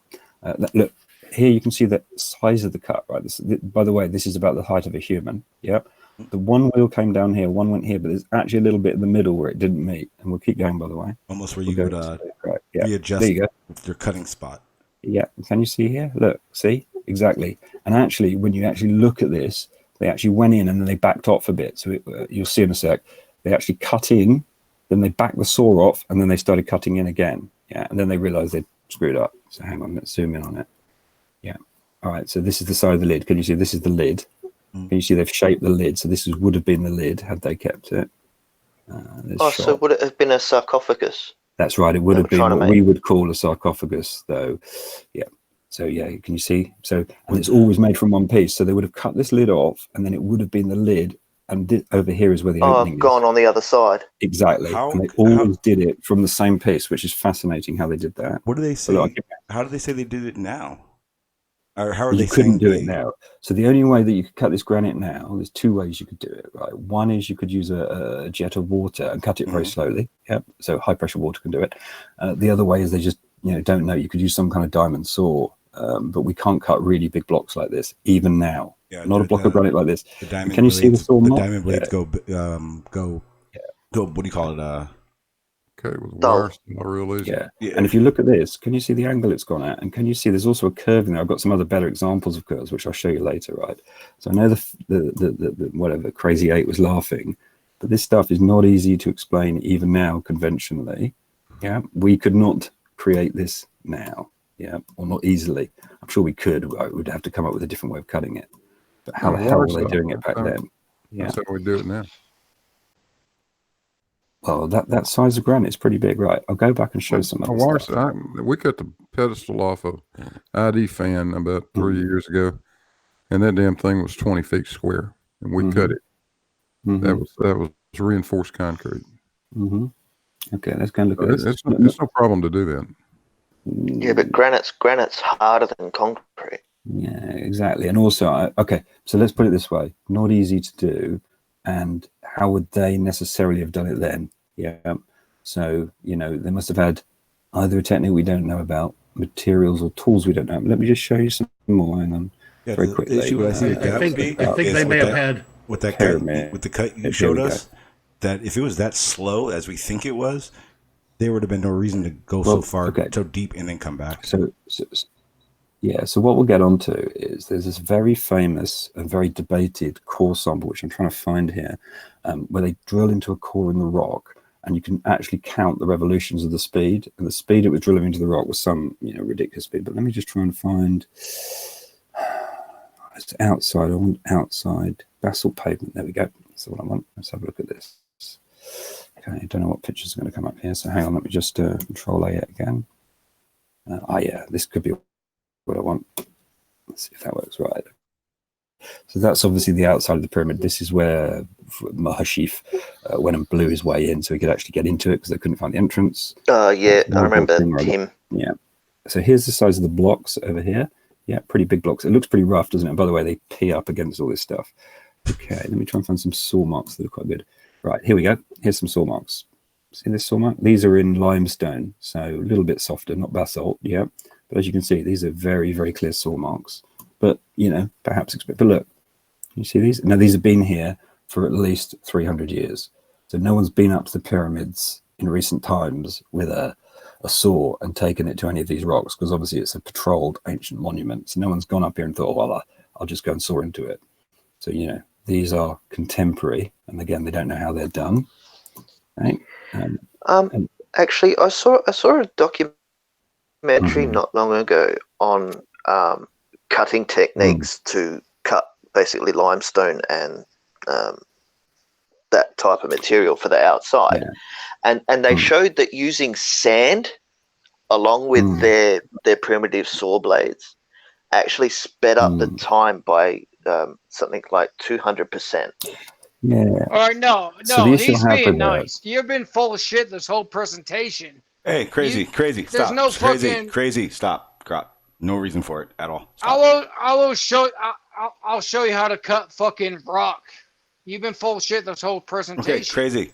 You're lying. Stop. Crazy. You're Stop. lying. You're talking about fucking. Stop. No sense. No sense at all. You're not even keeping with All right, what's going on. so I'm going to drop now. Yeah. Tony, no, don't go, man. I'm not a liar. No, okay? Tony, yeah, fuck him. Don't worry about him. Being called listen, a liar. Tony, okay? Not your fault. You're not lying. Tony, we're all into it, man. I will 100% boot him the next time he comes off mute, because it is not necessary, nor is it at all. But okay, here, period. You're good to go, man. It's not you at all. I'm very, so to address very the interested. point that Brian made. So to address the point that Brian made, which I think is a good one, there was a Mark Lerner documentary where they made this very large copper saw, and then they put sand in it. And they had two guys who worked for about 4 days, I think, and they made a couple of inches into some limestone, right? Which they did. They did do that, absolutely. I think the question you've got then is, my two questions would be, it wasn't, by the way, it was a very, very rough cut, and it wasn't very straight. Where do you get that much copper to make a saw the size of the blocks? That's a lot of copper you've got, and the copper wears down, 0.1, so you want to think about that. And then secondly, how much time did they have? Because this was like two guys working for like 4 days. So let's just look at the technology here. See this basalt block, right? Hang on, basalt. The Middle East has quite a lot of copper deposits. I mean, a lot.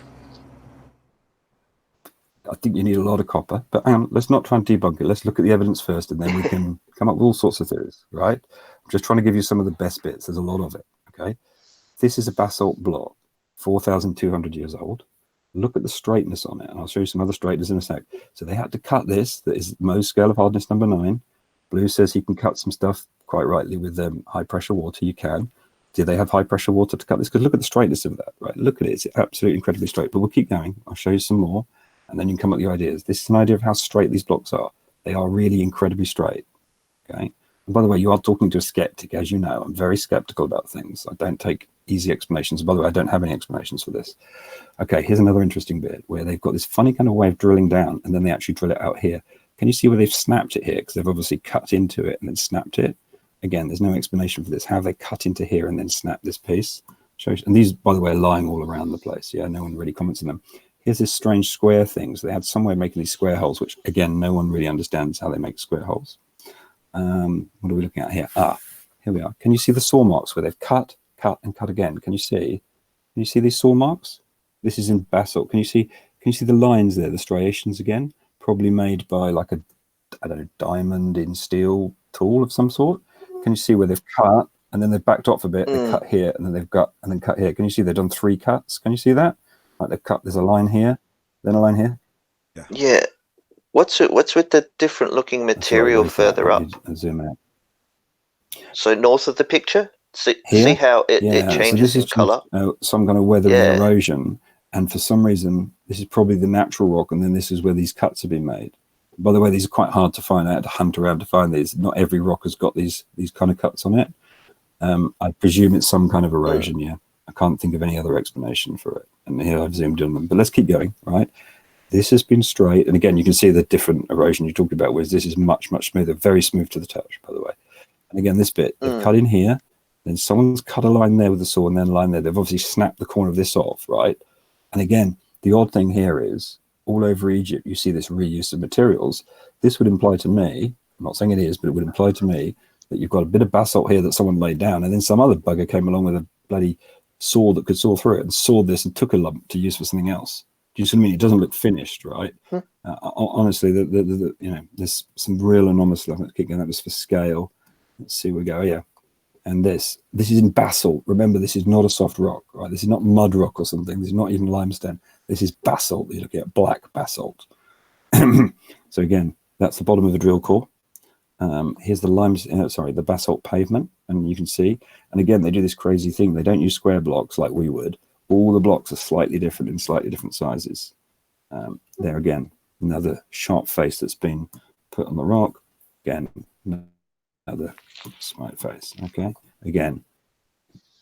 That's great. Tony, have you considered that gravity may not have been as great as it is now? Absolutely, that's one of the things I have considered. Yeah. May not be as I absolutely have considered that. It is, I suppose, a possibility. Let me go and show you. Yeah, but would gravity change the density of basalt? No, I don't think it would. I think he means that mostly tongue in cheek. I'm just saying I've heard every idea from everybody. Weight wouldn't be so heavy, so it wouldn't be as strong. I'll give you a good example, actually, right? Here's an example of rubbish spoken about Egypt. Hang on, I'll give you a good example of junk. Here, a multi-staircase. Okay, right. So this is, again, because you'll find a lot of stuff online, right? And some of it's sort of okay and some of it's not so okay. Right, here we go. So here is something that I actually debunked while I was there. Hang on, let me get this right. Sorry, that. There we go. Okay. So this is the famous Melty staircase in the Temple of Hathor.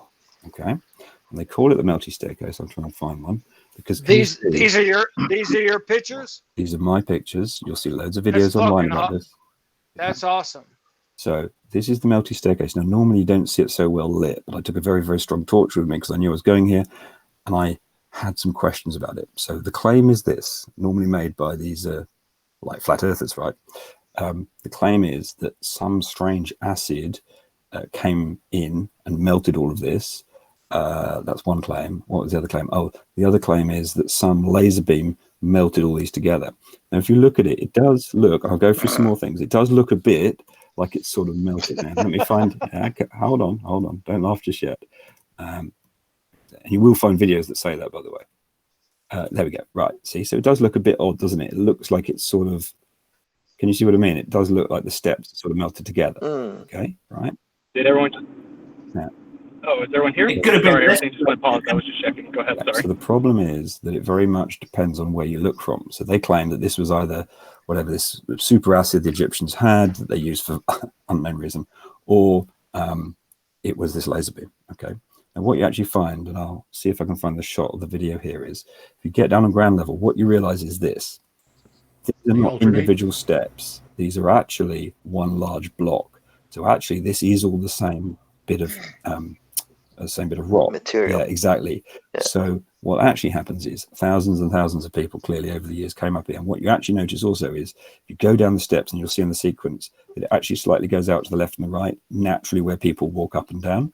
So what happens is it's just lots and lots of footsteps. But if you take an angle in the video, it does look like it could have been melted by this solar mass ejection they talk about. But as you can see, there we go. Look, there's a good example. See, not to get down. Feet. Yeah, you can see that people have walked. There's bare feet. Yep, you can see that people have walked up here. Yeah. But as I say, you'll find loads of videos giving evidence that this is something. Yeah. So as I say, it's a very mixed bag. Yeah. Hang on. Yeah. So it's not, have you investigated old the old granite footsteps of old buildings in the US, like 200, 300-year-old buildings, and you see that dip in the step just from foot traffic. It's the exact same cause. Yeah. So where are you from? Where am I from? Who? You. To the UK, from the UK. Yes. Have you seen the underground shit in UK?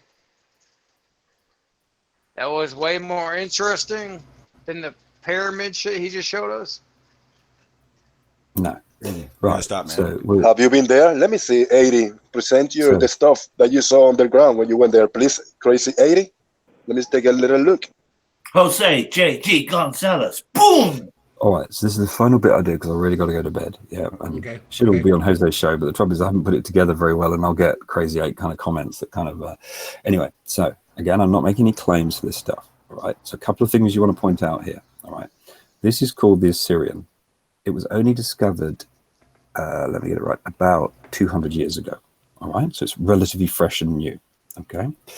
The Romans knew about it because you can see Roman steel chisel marks where they tried to break these blocks. Can you see here, this line here, and this line here that I'm pointing out? Yeah. Okay. Yes. All right. So the Romans tried to cut these blocks to reuse some of them. Okay. This was built roughly 4,200 to 5,000 years ago. And there's some very, very odd anomalies in this Assyrian. All these blocks that you see here are granite, solid granite blocks. Okay. Red granite from Aswan. Comes from Aswan. Aswan's about 500 miles away from here. You'll see the scale of these blocks in a sec, and you'll also wonder how they cut all of these blocks quite so regularly. They also did mortise and tenon joints on a number of these blocks. Okay, these are big blocks. This is a very odd place. It was probably underground. When they discovered it, it was underground. There was only one. Is that a keyway in the bottom of that block? You'll see. You'll see. There's much better shots I've got of it, which I'll go on to. It is a keyway. Very, very interesting how they did that. This is a limestone base, and then it actually goes down deeper because it's actually full of water. We were very lucky when we were there. It's normally flooded. But I'll keep going, and I'll show you some more very interesting, unusual stuff. You'll see what's called the marshmallow blocks, which is one style, which fit together very, very well. You can't get a credit card between them, all that stuff. And then you'll see this straight wall where it looks like someone has just taken a carrot peeler to it, or whatever. Okay, so I'll keep going. Okay, so here's a picture down inside the Assyrian. These are limestone blocks. These are granite blocks. Okay. All right. So let's keep going through it. So here's a scale. Here's an Australian guy next to this granite block. They're very, very, very big. These lines you see here, that's because of the water that's been flooding and evaporating the whole time. All right. So that's explainable. All right. I'll keep going. Right. Here are, and this will drive you nuts. If you've never seen this before, this should drive you nuts. This is almost the smoking gun picture, right? For something very, very odd going on. Okay. So this is all granite, first of all. These are what they call the marshmallow blocks, okay? So these blocks are slightly rounded at the edges. Can you see that they sort of slightly puff out like marshmallows? These are all made out of granite. Now, look at this doorway. What they've actually done is, can you see the lintel is a little bit up here? It goes up like an L. What they've had to do is they've had to take this granite block and they've had to remove that bit of granite, just that bit, to make that doorway that height. If we were doing that now, what would we do? We'd just make this block a bit higher. There's no way we'd remove all of that material. Do you sort of mean to put that in? Okay. Look at this block. No, I'd guess we'd be like, hold on, hey bro, come here, make this doorway. Hey bro, I'm gonna make this doorway. I think you're too high, you're too drunk. What the fuck is wrong with you, crazy 80? Respect, bro. What the fuck is wrong with you? Just shut the fuck up and respect the adults are speaking. What the fuck are you, 12? Okay, I'm gonna keep speaking, but I'm trying to figure out these 2 doorways. So you're going to present more evidence of that. You have taken of the shit underground on UK, right? Because you say this is not important. The shit underground on UK is more important. You got the shit that you have taken yourself. Okay, right. Sorry about that. I had to go off. He pissed me off. Okay, so we'll keep going. So this is the marshmallow type block. muted him. Okay, these are the marshmallow blocks that they've made it with. This block here, can you see? They've chiseled this bit out. Yep. No, we'd never build anything like that. Can you see how this one is? Look, just locked down into this one. By the way, there is a block here with 9 angles on it out of granite. So it looks like they're reusing it for some reason. Don't know why, for the shape. Now, this will drive you, should drive you even more crazy. Can you see up here, this wall here? See this bit of granite? I lost the picture. Okay, that's a shame. Has everyone else lost it? No, I've still got it. Okay, so if you look up here, can you see that this is flat? This is perfectly flat. And by the way, this is perfectly flat and smooth. So what they've done is they have smoothed, and I promise you I've been there, touched it. They've smoothed this bit of wall. They've smoothed this bit of wall. This is marshmallow. I've just seen something, mate. Yeah. Have you noticed the blocks, okay? Yeah. If you go up to like the top third of the picture, it looks like it's been underwater. and it's Where's eroding, that? and the top part's a different colour. Here. Yeah. Yeah. So I think what that is some kind of pigeon droppings. Yeah. So Yeah, I think if you these are do pigeon that, droppings here. Now go to the right-hand side of the picture. Yeah. You can see on the left, the right-hand Oh, side. the green. Yeah, it's slightly colour. So that looks like it's been underwater. Right. So this is the bit that I'm trying to explain to you. Okay. So I'm not explaining it very well. All right. Up to here has been where the water is in the Assyrian. Can you see the lines? It keeps evaporating, right. blah, blah, blah. It's a horrible green water. The bit I'm trying to explain to you that's mind-blowing is this bit. This bit here. Can you see this? Can you see this bit? No water. No water. This is flat. All of this is rough. This bit is perfectly smoothed. Now, I'll show you a better picture in a minute, but what they have done is somehow, while it's in place, because they didn't do it before they built it, as you can see, they had a tool, a machine, call it what you like, something. They passed over the granite blocks that are rough, fit perfectly but are rough, and smoothed it perfectly. This is perfectly smooth. You know, like that sarcophagus we saw. Oh, and you can see where they stopped. And they stopped, exactly. They came down to here, and it looks like their tool was about this width as well. See, they're doing it in like, almost like painting, almost like they were painting, right? But it is perfectly smooth, and it's depressed. It depresses this way. This doesn't come out, this goes in. So it's like they had, like, as I say, like an orange peeler or a potato peeler, right? And could peel granite off smooth. And I'll keep going, right? I'll keep going. And as I say, you know, some of this stuff, right? There you go. There you go. Look, much better picture of it. Look, can you see? And the top part wasn't exposed to the flood, and the bottom was stuck underwater for years. Right. Go slowly. No, but this was done before flooding. So go slowly. Going slowly. This is granite. And by the way, I've read a number of papers on this Syrian because it's the one that I really can't get my head around. So this is there's tidal erosion at the bottom. So this is granite. There's very little erosion on the granite at all. This stuff here is not erosion. It's actually just sediment that's actually on the granite where it goes up and down, up and down, up and down. Okay. You can see the water table is here. The water table in the ancient past might have been different. Okay. I'm not saying it is or isn't. Yeah. Because there is more stuff below here, by the way. A lot more stuff below here. There's apparently 20 meters more downwards of granite blocks. All right. They don't know what's in there. They never opened it up. They never be able to get in because they haven't had divers and whatever, haven't opened it up. It's 20 more meters down. But let's ignore that for the time being. Right. Let's just look at what we've got, what we're seeing here. Yes, this went up and down. It's flooded. You know, I could go there next year and the water could be here. Agreed. The most interesting bit is this bit, as you can see. Can you see where it's been smoothed, right? And that was not done before it was built. They did not half smooth these blocks, put them in place, and then build them up to the ceiling. By the way, the ceiling is a big block as well, as you can see, that's also flat. So they smoothed all of this bit, maybe after they built it, maybe 100 years, maybe 1,000 years after they built it. We don't know, but they definitely smoothed it. Can you see all the smoothness here? It's literally smooth. It absolutely blows my mind. Exactly. Why? Why do they stop? Why do they smooth it a bit and then go, oh, well, do they die while they were doing it? Anyway, exactly. So let's keep going because there's more to show. Yeah. Can we have some dialogue on all this? Like, you've been presenting for 45 minutes and we've not been able to sort of talk about it at all. Chris, he's just explaining it all to us. Right, but that's all it is. So without no, it's explanation. What's the point? I've got to go to bed, and I didn't really mean to do this tonight. It was only because someone asked me. I joined because I kind of wanted to talk about it. I mean, all right. Do you want to ask your question? I mean, there's a lot to talk about. I can go into some more. I just wanted to show some more stuff. I was, you know, I'll give you another 10 minutes. And I'll just make my comment, and then I'll drop and let you finish. I don't want to interrupt you, of course, but literally, I've been listening for 45 minutes, and really no one said anything about these things. It's the point of what you're presenting through. I didn't understand that. Not English. No, I just didn't hear what you said. So, TOADY, what are you saying? You're saying this has been formed by water. Sorry, back to me. Sorry, I thought Chris was trying to ask a question, which is why I went. Yeah, he was talking nonsense. Yeah, sorry. So this has not been formed by what? This is granite. So it's not been formed by water. I have no explanation for this. I'm pointing out. I'm trying to show you the best. You asked me about the anomalous stuff in Egypt, not the stuff that maybe could be explained. Yeah. I could go on for a while, which is why, you know, it would be better to put a focused presentation, but I haven't done it for the last 2 months because there's an awful lot of stuff to get through. I've got some other stuff that you're not even seeing here. I'm trying to show you stuff that you won't normally see on other videos because people probably haven't picked up on these particular things if you watch them. And they will come up with lots of claims because people like explanations. I'm telling you the facts I know. I don't have an explanation for it. I don't know what they did, why they did it. It's pretty amazing. Yeah. So I'll keep going because other people are interested. And then later on, you guys can discuss it. So your whole point is that humans couldn't have done this. Is that correct? No, that's not my point at all. So that's my big question is, what's your point? So I'm making no...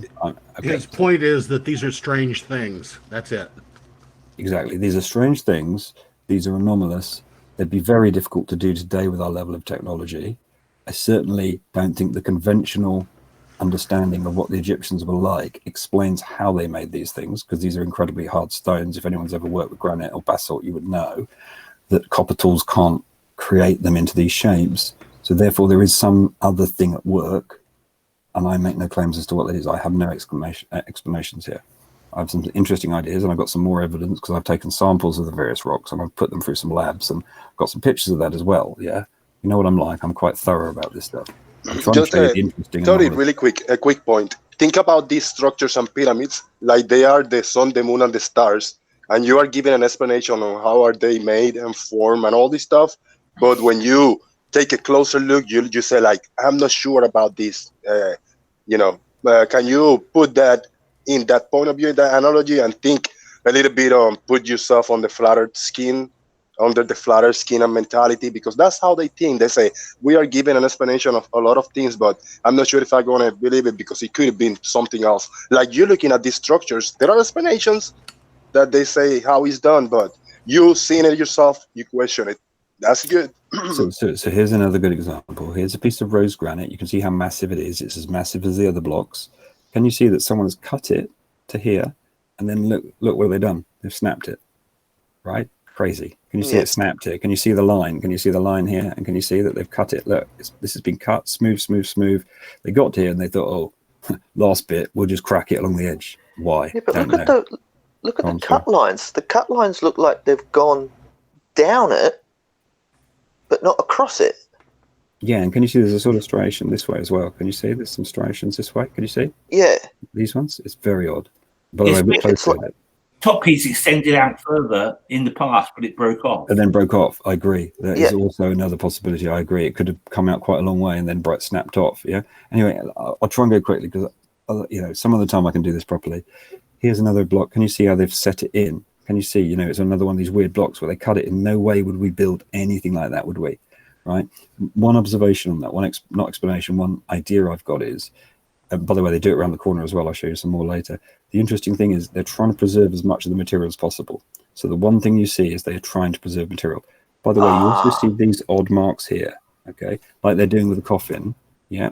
Something about the material. They really love the material. Can you see here? Look, crazy. Why do they do this? This is granite again. Look, they went up and along. Can you see? And by the way, it's very resistant to earth tremors. The way they built is very resistant to earthquakes, and we know that is a fact. By the way, can you see these two things here that they say might be handles used to get the blocks into position? Can you see these two? How the fuck would you lift that rock? Yeah, exactly. And how would you orientate it? A different technique, and they used actually a mounting mechanism to mount the rock and pour it like concrete. Yeah, that's another idea. Yeah, I've heard that idea. But I'm going to go quickly because I've got to go. Can you see, again, they've chiseled out this granite for some crazy reason just to make this a bit higher. But it does make it strong. So it does make it strong. Very quickly, I've got to go. Yeah, you get these lumps again here, all these doorways into all these places. We try and find the mortise and tenon. Oh, this is weird also. This is inside one of those rooms. I went inside all of them. They're all like this, by the way. They have this weird, can you see? So this is the corner block. And can you see what they've done? Again, they've made it L-shaped. Can you see? We would put a pillar in the corner, wouldn't we? And then we'd build the next block up to it. We would not chisel out all of that bit of a piece of granite, exactly. And if you go to the next bit, it's all got these funny angles on it, but they're the same on both sides. Can you see? They're all like this. They build in the corner and then they put this angle on it. Can you see? In the corner, angle on it, and they do it in the same proportion. Can you see? Shit. Can you see? Same again. This is all granite. See? Angle in the corner. Hollow out. And they use shuttering, and they poured the molten rock into the shuttering to form the shape that's possible. It molds, yeah. That's a lot of heat you'd need for granite. For granite, exactly. But yeah, it is one of those ideas. They use geopolymers. It is a strong idea. It's a good idea, I think, as well.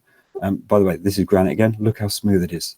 We would have trouble smoothing granite like that. We can do it, but at that size, we would have trouble. Oh, can you see that? You talked about mortise and tenon joint. Look at that. That's original as well. And can you see? There's a lip here. This is what drives me crazy. Can you see here? There's a lip. That's do you understand what that means? They removed all of this to leave that lip there. That's when the was holding it up. Unless they had a way of, unless it was poured. Do you see what I mean? Because to make that lip on that granite would be, you'd have to cut up to there and then stop and then leave the lip. Yeah. And can you see this mortise and tenon joint is incredible, right? And it would have a joint in above. Yeah. I appreciate granite, and we don't know how to mount it now, but maybe back in them days they could mount it with different techniques they had. I agree. It's a strong. I mean, look at the joints; they're incredible joints. Yeah, poured concrete. What was poured concrete? But so they have tested this, and it does date, and it is Aswanian. Damn it, Aswanian granite. Hang on, I haven't shown you. So I'll have to do another show another time because I've got so much other stuff I've not shown you, like the obelisk. Right, the obelisk is incredible, mind blowing. Anyway, here's one with the tops blown off, and again, look, you can see the mortise and tenon joint here. And you can see the same thing I was telling you. And you can see how big the block is here. And you see it goes L-shape again. Look how big it is. And you had to have, unless you poured it, like you say, you'd have to chisel all of that out of granite again. Poured, then that answers all the questions how they lifted all these 100-ton blocks. Yeah, it answers a lot of questions. But look at this granite. That's proper granite. Look, with proper feldspar crystals. It's granite now, but years ago it may have been concrete in their time. But there's cut marks in there. Well, actually, granite is just crystallites, isn't it? Well, it's 3 crystals. Granite is very hard. It's feldspar, mica, and quartz. It's 3 crystals. Yeah, 3 different elements. Yeah, crystal. Yeah. That would also bring up a problem that if we were casting it, what on earth did you cast it into? Because metals aren't really all that easy to make good casts with, and wood is incredibly sparse in Egypt. As I say, we're not getting the answers to these questions easily. That's, by the way, Roman, so that's not done by Egyptians. That's Roman. Why have they got the something off here? Line in it. That's definitely a plank where they've used to form it. Oh, and maybe the settlement. Those lines may not be water erosion. They may be where it's dried out at the bottom and there's more water. This is the other crazy thing. Can you see this? This is a massive block of limestone they put the granite on. By the way, they always use, and I'm not saying why, I'm not a big crystal believer, but they do always use crystalline subjects for uprights, and for base things they tend to use limestone. Like the 2 things have got different like plus and minus electricity. There's all these theories about it, but they do that, which is interesting. By the way, this limestone here has been hollowed out. Can you see? And they do it in every place to site the blocks. They knew how big the block was before they put it there. They hollowed all this out. Again, this is pretty crazy stuff, as you can see. That goes into the pool. Oh, can you see these things? Yeah, little nubs. Yeah, these old little nubs. Yeah, that they make. So that's all. They were so advanced. They actually grew it in place. Yeah, they actually grew the crystals in place. Right. Look at this stone. Look at this stone here. Yeah, there's nubs again. Look at this stone. Look, they took this bit off, and then they went up here. Can you see? Crazy how they did that stone. They did this a lot, definitely to preserve as much of the granite as possible. It all looks to me like can you see the nubs again? These lifting nubs or whatever they happen to be. No, I wouldn't say they were lifting stuff like that because that's just too heavy. Positioning maybe, because they look like they might interlock. No, I'm thinking of shuttering that's holding it in position, and when they take it away, it's still it leaps out a bit. And again, here, this is crazy. Look, these funny little bits here. I mean, how do they cut that square in granite? Come on. I mean, it would take men ages to do that. They pushed in there to fill the gap. And here's another view of the bit where they somehow got it flattened, but then stopped. Yeah, like the guy stopped at this point. So do you have a rough weight for any of these blocks, like an average weight? Yeah, I can't remember. I have. They're in a document that I've got. Yeah, they're incredibly heavy. Tens of tons. Yeah, I don't want to speculate. Incredibly heavy. I've got a caveat here with this whole casting or pouring. For those crystals to reform at the size they're at, they'd have to be held at a temperature for a very long time. That's my problem. I agree with whoever says that. That's my big problem with them. I think it's a very attractive idea. They had geopolymers, but how the hell they get feldspar crystals that big, right? I mean, but it does explain one of the things. Right? Hang on, let me just show you. Because to grow crystals of that size, you have to cool it down very slowly over a very, very long time. Let me just show you obelisk quickly, because you'll like this one too, right? Here's some more craziness very quickly. So sorry we're not debating. I'm just trying to show you very quickly all the stuff, right? This is very interesting. Thank you, Tony. So this is the biggest obelisk in the world, okay, right? There is a bigger block in Lebanon, biggest obelisk in the world. They have these obelisks, and I can show you them. This is the unfinished obelisk in the quarry in Aswan. Where we are now is 500 miles from the stuff we saw earlier, okay? It's the same granite, and it's been tested radioactively, whatever, blah, blah. It's definitely the same granite, okay? So now we're going to see these crazy theories that people come out with. And by the way, I don't have a theory here, but we'll go for it quite quickly, and you'll get the idea of the scale, right? So we're looking down the obelisk now. Around it, there are all these, can you see these funny little marks? A little bit like scoop marks, people say they are. Yeah, okay. Yeah. Now, if someone was down in the hole, just bashing away with a stone, a lot of people for a long time to do this stuff, because again, it's granite, of course. Yeah. I'll zoom in. Again, here's some close up of these. Yeah. People in the hole banging away with these blocks. They made it quite nice and straight. Why do they stop? They stop because there's a crack in it. There's a big crack in it. All right. What did they do later? The Romans came along and tried to chisel another bit out to use it as a top of a building, but they couldn't get it out. Now, the crazy thing about this obelisk is this, that I want you to think about. That's where the Romans came, by the way, and you can see the crack. All right. Right. Let's say you managed to, I'll find another long view. Here we go. Let's say you managed to dig all the way under this obelisk. All right. And now we've freed it. So imagine we've got it loose. Can you imagine that? Yeah. Imagine that in your heads. Okay. Right. How do you then lift it out of this? Because, by the way, there's another side over here. Yeah. There's not nothing to this side. Yeah. There's another, so you'll see in a minute. Yeah, there's also granite all here. So not only do you have to free this massive, I don't know, 1,000-ton obelisk made of granite, you've then got to be able to lift it up, okay, above the ground. Do you see what I mean? As high as the obelisk is, and to put it in place. To then move it, to take it over here, and the rivers, I can't remember, I don't know, a couple of miles in this direction. And you've got to get it through all this landscape of this quarry. And you've got to have something that can lift it. We don't actually have cranes that could lift this obelisk now. Can you see it's all in the ground? So even if you cut it out, they had to have a way of lifting it. Can you see it's pretty straight the way they cut these things? Yeah. Is that a bus in the background? It is a bus. By the way, can you see? I took it. I know I'm going quickly because I really have to go because I'm going to be knackered for work tomorrow. There is over here. I'll do another thing on Egypt again another day. I keep promising Jose, and I apologize, Jose. This bit here, this is where they took another obelisk out. Can you see? They took an obelisk out here, right? Yeah, that's not modern quarrying. They took an obelisk out there where it broke. And let's keep going. So then you can see these holes might be modern. Don't know. This isn't modern. Definitely not. I filmed that with my camera. Right. So where are we going to now? I just want to show you a couple more. Tony, imagine the Earth was much smaller thousands of years ago. So the 500-mile trek from the quarry to the site where they set up the rocks wasn't actually 500 miles. It was only 100 miles. That makes no sense at all. And it seems odd. It seems odd that they would have made these marks on the top. Why did they do these? Because these aren't digging the thing out at all, right? Really odd. By the way, there's a theory. I'm not saying I agree with the theory, but there is a theory they used ultrasound of some sort. Hypothesis. Yeah, hypothesis, exactly. Hypothesis.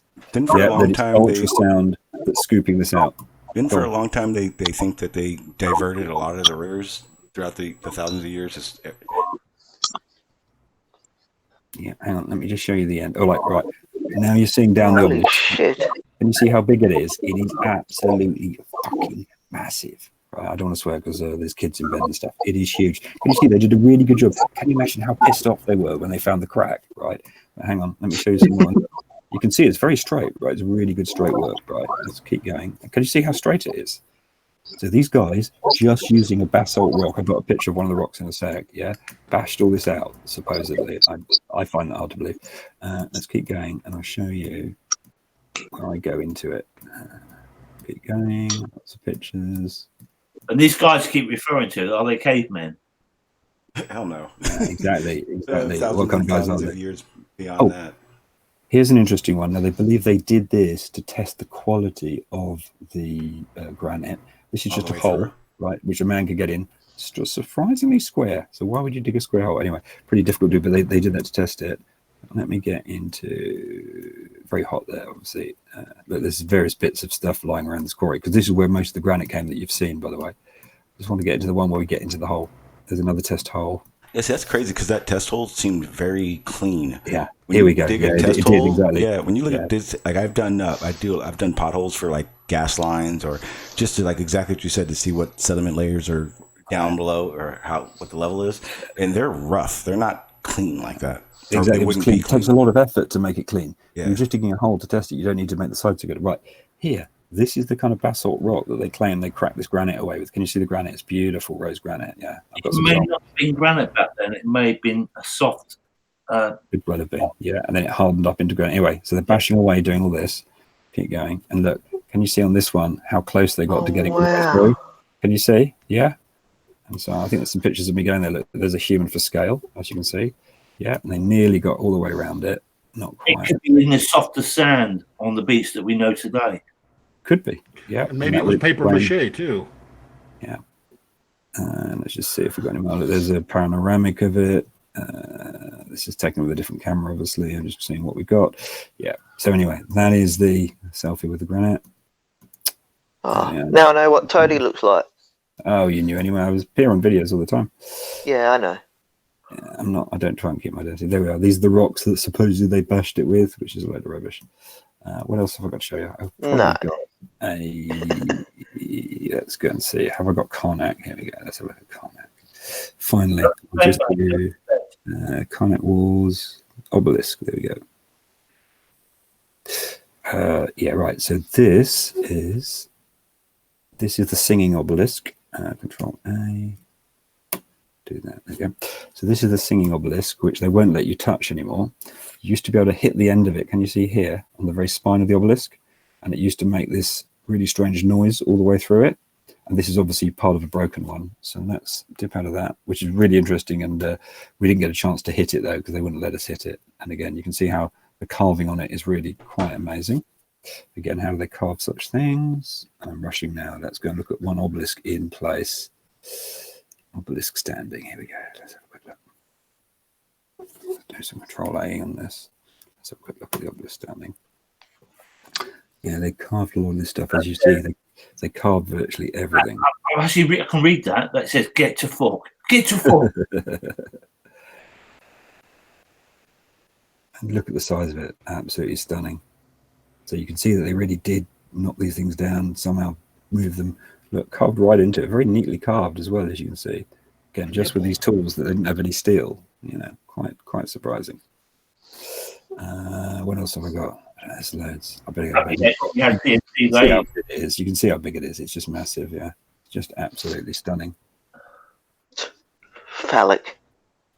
It is very funny, and they don't really know what they were used for. They think they might be a solar disc or something. Anyway, look at that shill. That's it. Believe in all that flat earth nonsense. That's a shill. Wait. Why would people think it's so hard to build that toothpick you just had in your hand? Yeah, exactly. easy peasy. Perspective. That's why. Yeah, it's just perspective, exactly. What else have we got? You got a bed waiting for you. I have got a bed waiting. I better go. Right, I'm going to go. Anyway, it's been nice sharing this with you. I'm sure you'll have a nice discussion about it. Hey, TOADY, I appreciate the shit out of you doing doing this, man. In that discussion. You know, I think the guy misunderstood. I'm trying to give a bit of a perspective on the fact that there's a lot of questions here. Mm-hmm. I don't have many of the answers. And I think having a lot more of the context, and obviously I've read a lot about this stuff. You know my mind on the flat earth, right? I apply the same thing to this. Some of these things are very difficult to answer. Some things, melting staircase, a load of rubbish, right? It's not melted. It's feet. It's a relatively soft stone. It's made out of one piece of block. Yeah, that's easy. Some of these other things are a lot harder. A lot harder. Hey, TOADY, I just want to say I appreciate you doing this, man. I do apologize for the guy that was a little unruly. He may have been drinking a tad. But yeah, I appreciate the shit out of it, and thank you very much. Anytime you want to organize it more properly. Like I said earlier in the chat, Yeah. If you ever want to come on here and do another one, let me know, and I'll clear the panel for you as well.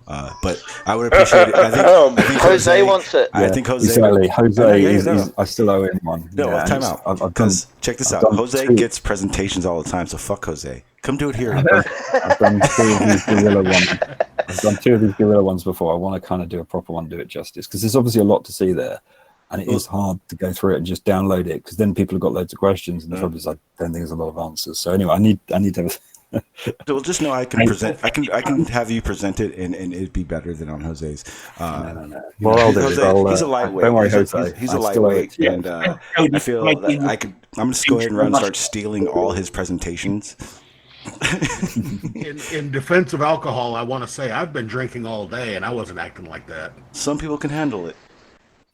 Yeah, I looked at it as TOADY was basically doing a documentary for us on, this is what I found. I have some questions, but I don't know the answer. That's the way I looked at it. Yeah, I'm not trying to convince anyone that there is aliens or anything, by the way. Just to be really clear, and hopefully that is clear. John. These are just anomalies that I see. Here they are. Exactly. No need. Boom! And I think one of the biggest things that need to be said now is this. If you're not interested in the topic of Egypt and how things were done, leave. It's pretty simple.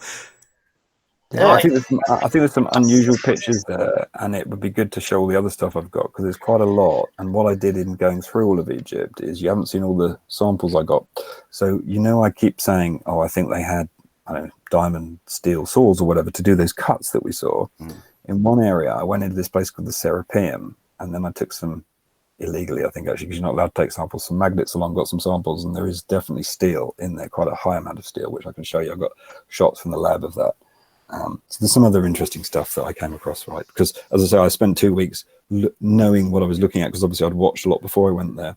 And I think what you'll see in some of this is not stuff you've seen elsewhere. So there's like this, I got some shots of covered up floors. In fact, I got a load of other stuff actually. It doesn't matter. Talk about it later. Yeah, we'll Cheers. do it. I'll talk go to to bed, TOADY. And we'll get like something going for like maybe an after show on your presentation on Jose's. We'll try that out or something. But whatever it takes to steal from Jose. I got one thing to say if I can. I'm fucking. No. Sorry, Jose. You can't talk. You can't talk on my panel. Sorry, you're the competition.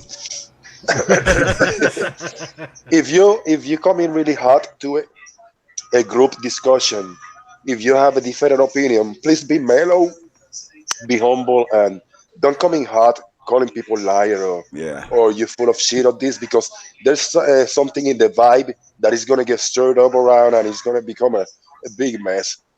So be relax, be laid back, and just take it easy, everybody. I can't do this. Well, get better first of all, Jose. But I'm fucking. My throat is fucking killing me. What you said is exactly how it needs to be, because one of the biggest issues with presenting is the people on the panel, and the hesitation to present, because I guess people can't act like humans and just shut the fuck up and listen. I don't know. I'm not really sure what it is, but to try to derail someone's presentation because your opinion, it's childish. It doesn't make you look any better or smarter or anything like that at all. So respect. That's it. Yeah, it doesn't matter if you like the topic. If you don't like the topic, you take off.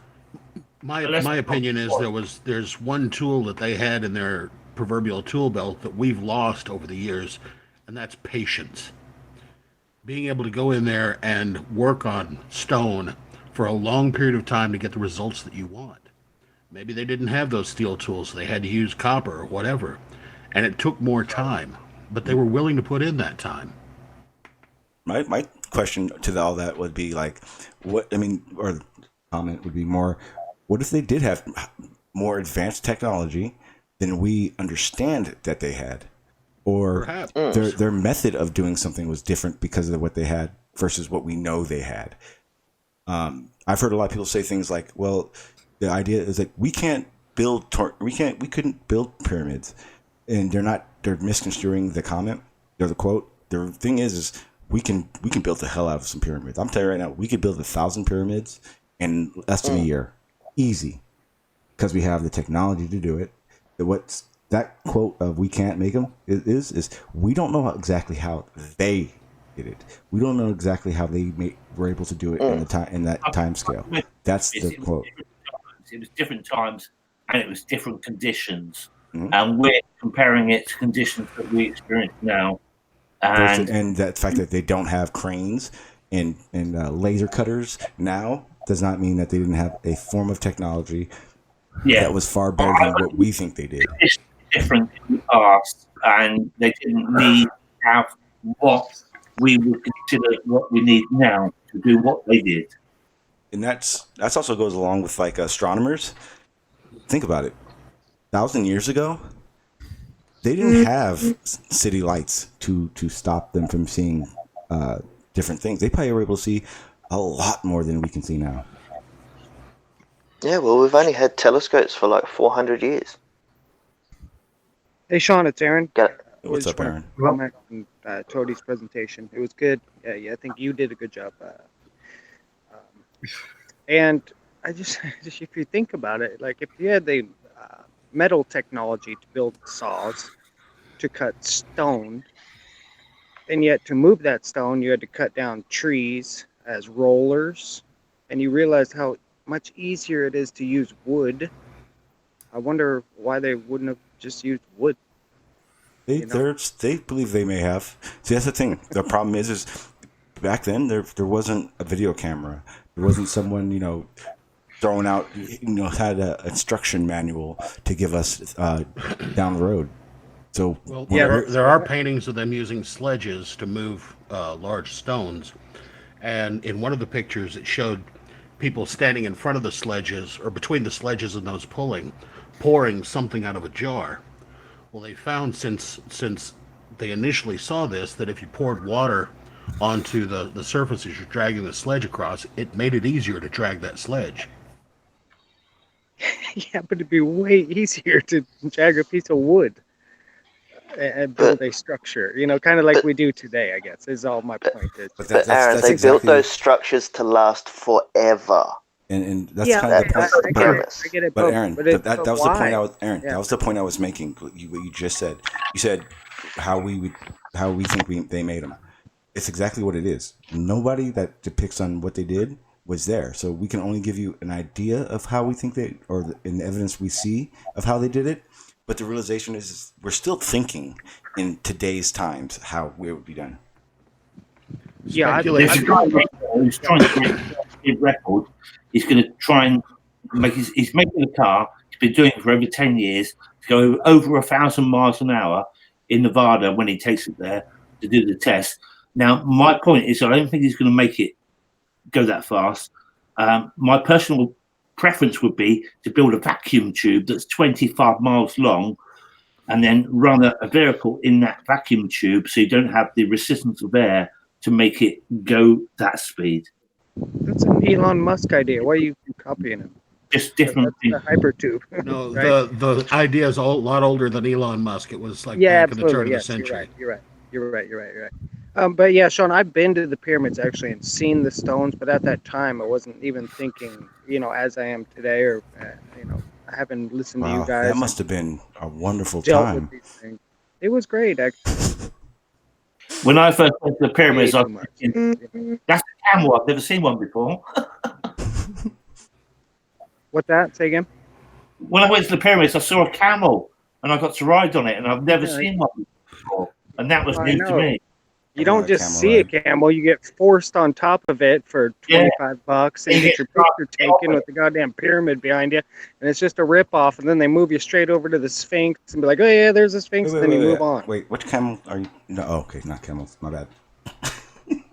The camel's name is Gladys. It's important to remember that we look at all this stuff like post-industrial revolution. Yes. We have cranes and we have ways of moving heavy things, and it's counterintuitive for us to think about being able to do anything like that without our technology. But it's no, that's not what I'm saying. I'm saying they had the technology. I'm agreeing with TOADY's curiosity. there was a technology, and obviously. And so I was just thinking though about, you know, if they had the iron technology to make saws to cut rock, but then we see pictures of them like I can't remember who it just stated where they're rolling these stones up on wood, you know, logs as roll.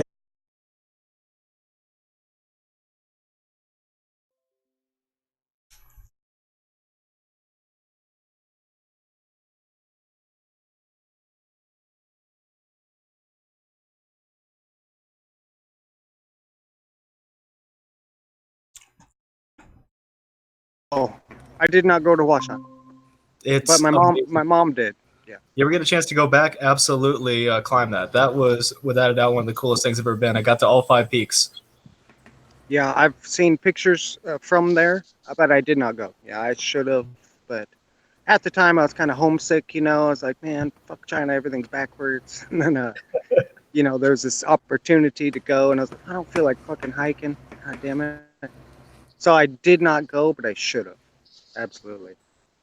You know, but I was, you know, I stayed there another 5 years after that opportunity and still didn't get to go back just because, you know, shit changes when you're there. I went to, you know, Guilin, Yunnan, Xi'an, up north, Beijing, Tianjin, all the way down to Hong Kong. I didn't get over to the west much, Chongqing. Gesundheit. You know, shit like that. Chongqing? I don't know Chongqing. Guangzhou, Hangzhou. Chongqing is one of the largest cities in the world. Duh, Brian. Yeah. I know. I just didn't. I didn't know that. God, Jesus Christ, he didn't know it. So obvious. We're not taught much about China. So when I first went over there, I thought it was rice hats and ding ding ding ding ding. There's a place in Russia. You know? There's a place in Russia where everyone thinks they're in Korea. Exactly. Oh yeah. It's crazy. But yeah, once you get to a foreign place and you do have the time to stay for a while, like whoever was talking about Huashan, obviously he's been there for a bit.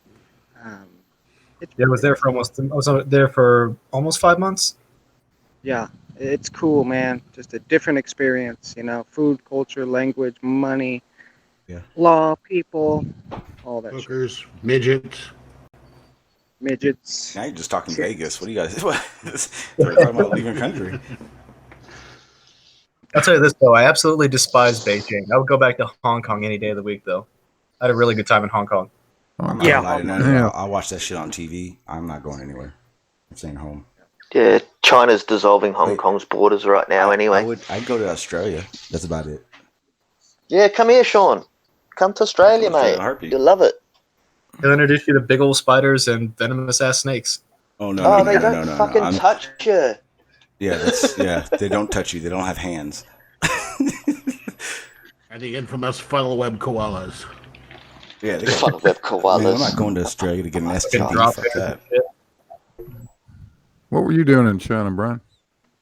Oh, I was actually over there doing a little bit of study on the way their healthcare system works. It was a part of an abroad system that the nursing department offered if you had medicine on the brain. And I didn't want to take any real classes that semester, so I decided to go to China. Is all of China ran like, I don't want to say fake. Is it like we see here? What do you mean? So like when media goes to China, a lot of media goes to China and they do reports on stuff. We're told like, you know, they like a lot of those areas are cut off or they're only allowed to see certain areas, go to certain places, always have to have an escort, shit like that. No, that's North Korea. Okay. I didn't know if China did that stuff too. Well, China was that way in the 80s and early 90s. I don't know what it is like now. Yeah, the only place I really had an issue where there could have potentially been secret police or things like that I could have been aware of was in Tiananmen Square because the guy I hired to give me a tour started talking about the evils of Chairman Mao, and some people that obviously were not a part of our group were interested in hearing it. Well, you got to remember that they're cool with North Korea. Like they trade, they do all that stuff with North Korea. Politically, yeah.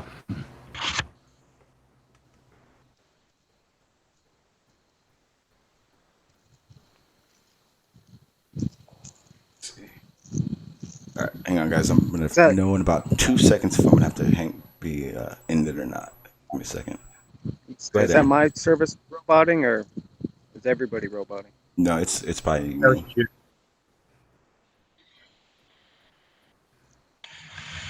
No, because my internet's acting up right now, so I'm going to my internet provider website to see if it's something that can be fixed or not. Because if not, then I'm gonna end it because my OBS is going ape shit right now. Okay. Yeah, Brian. I mean, Beijing, historically, if we even care, what a cool place. But today, like trying to travel around there, and it's just, I hate it. I hate Beijing. Hong Kong was the place to go, of course, and you get the same effect of the East Asia, Chinese accents, culture, customs.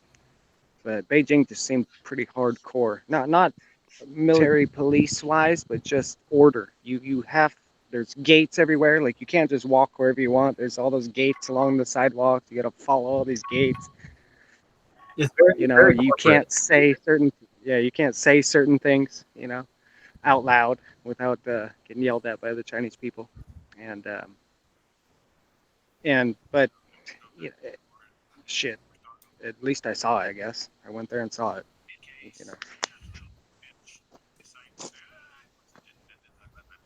All right, guys. I think I've got to end it. My it's only on the fact that my OBS is acting crazy right now. I'm literally having to reconnect my connection every 2 seconds to keep the stream going, and I gotta figure out what's going on with it. Put it this way: if I can get it going within the next hour or so, I'm gonna go live again because I actually want to keep going, but I can't. Well, I got to figure out this internet. I have to do too much to keep going, and I would literally have to not pay attention to you guys at all. And have you thought about your blood flow? I am now. Sean, I'll be here. Sean, this is Aaron. You might need to restart your router.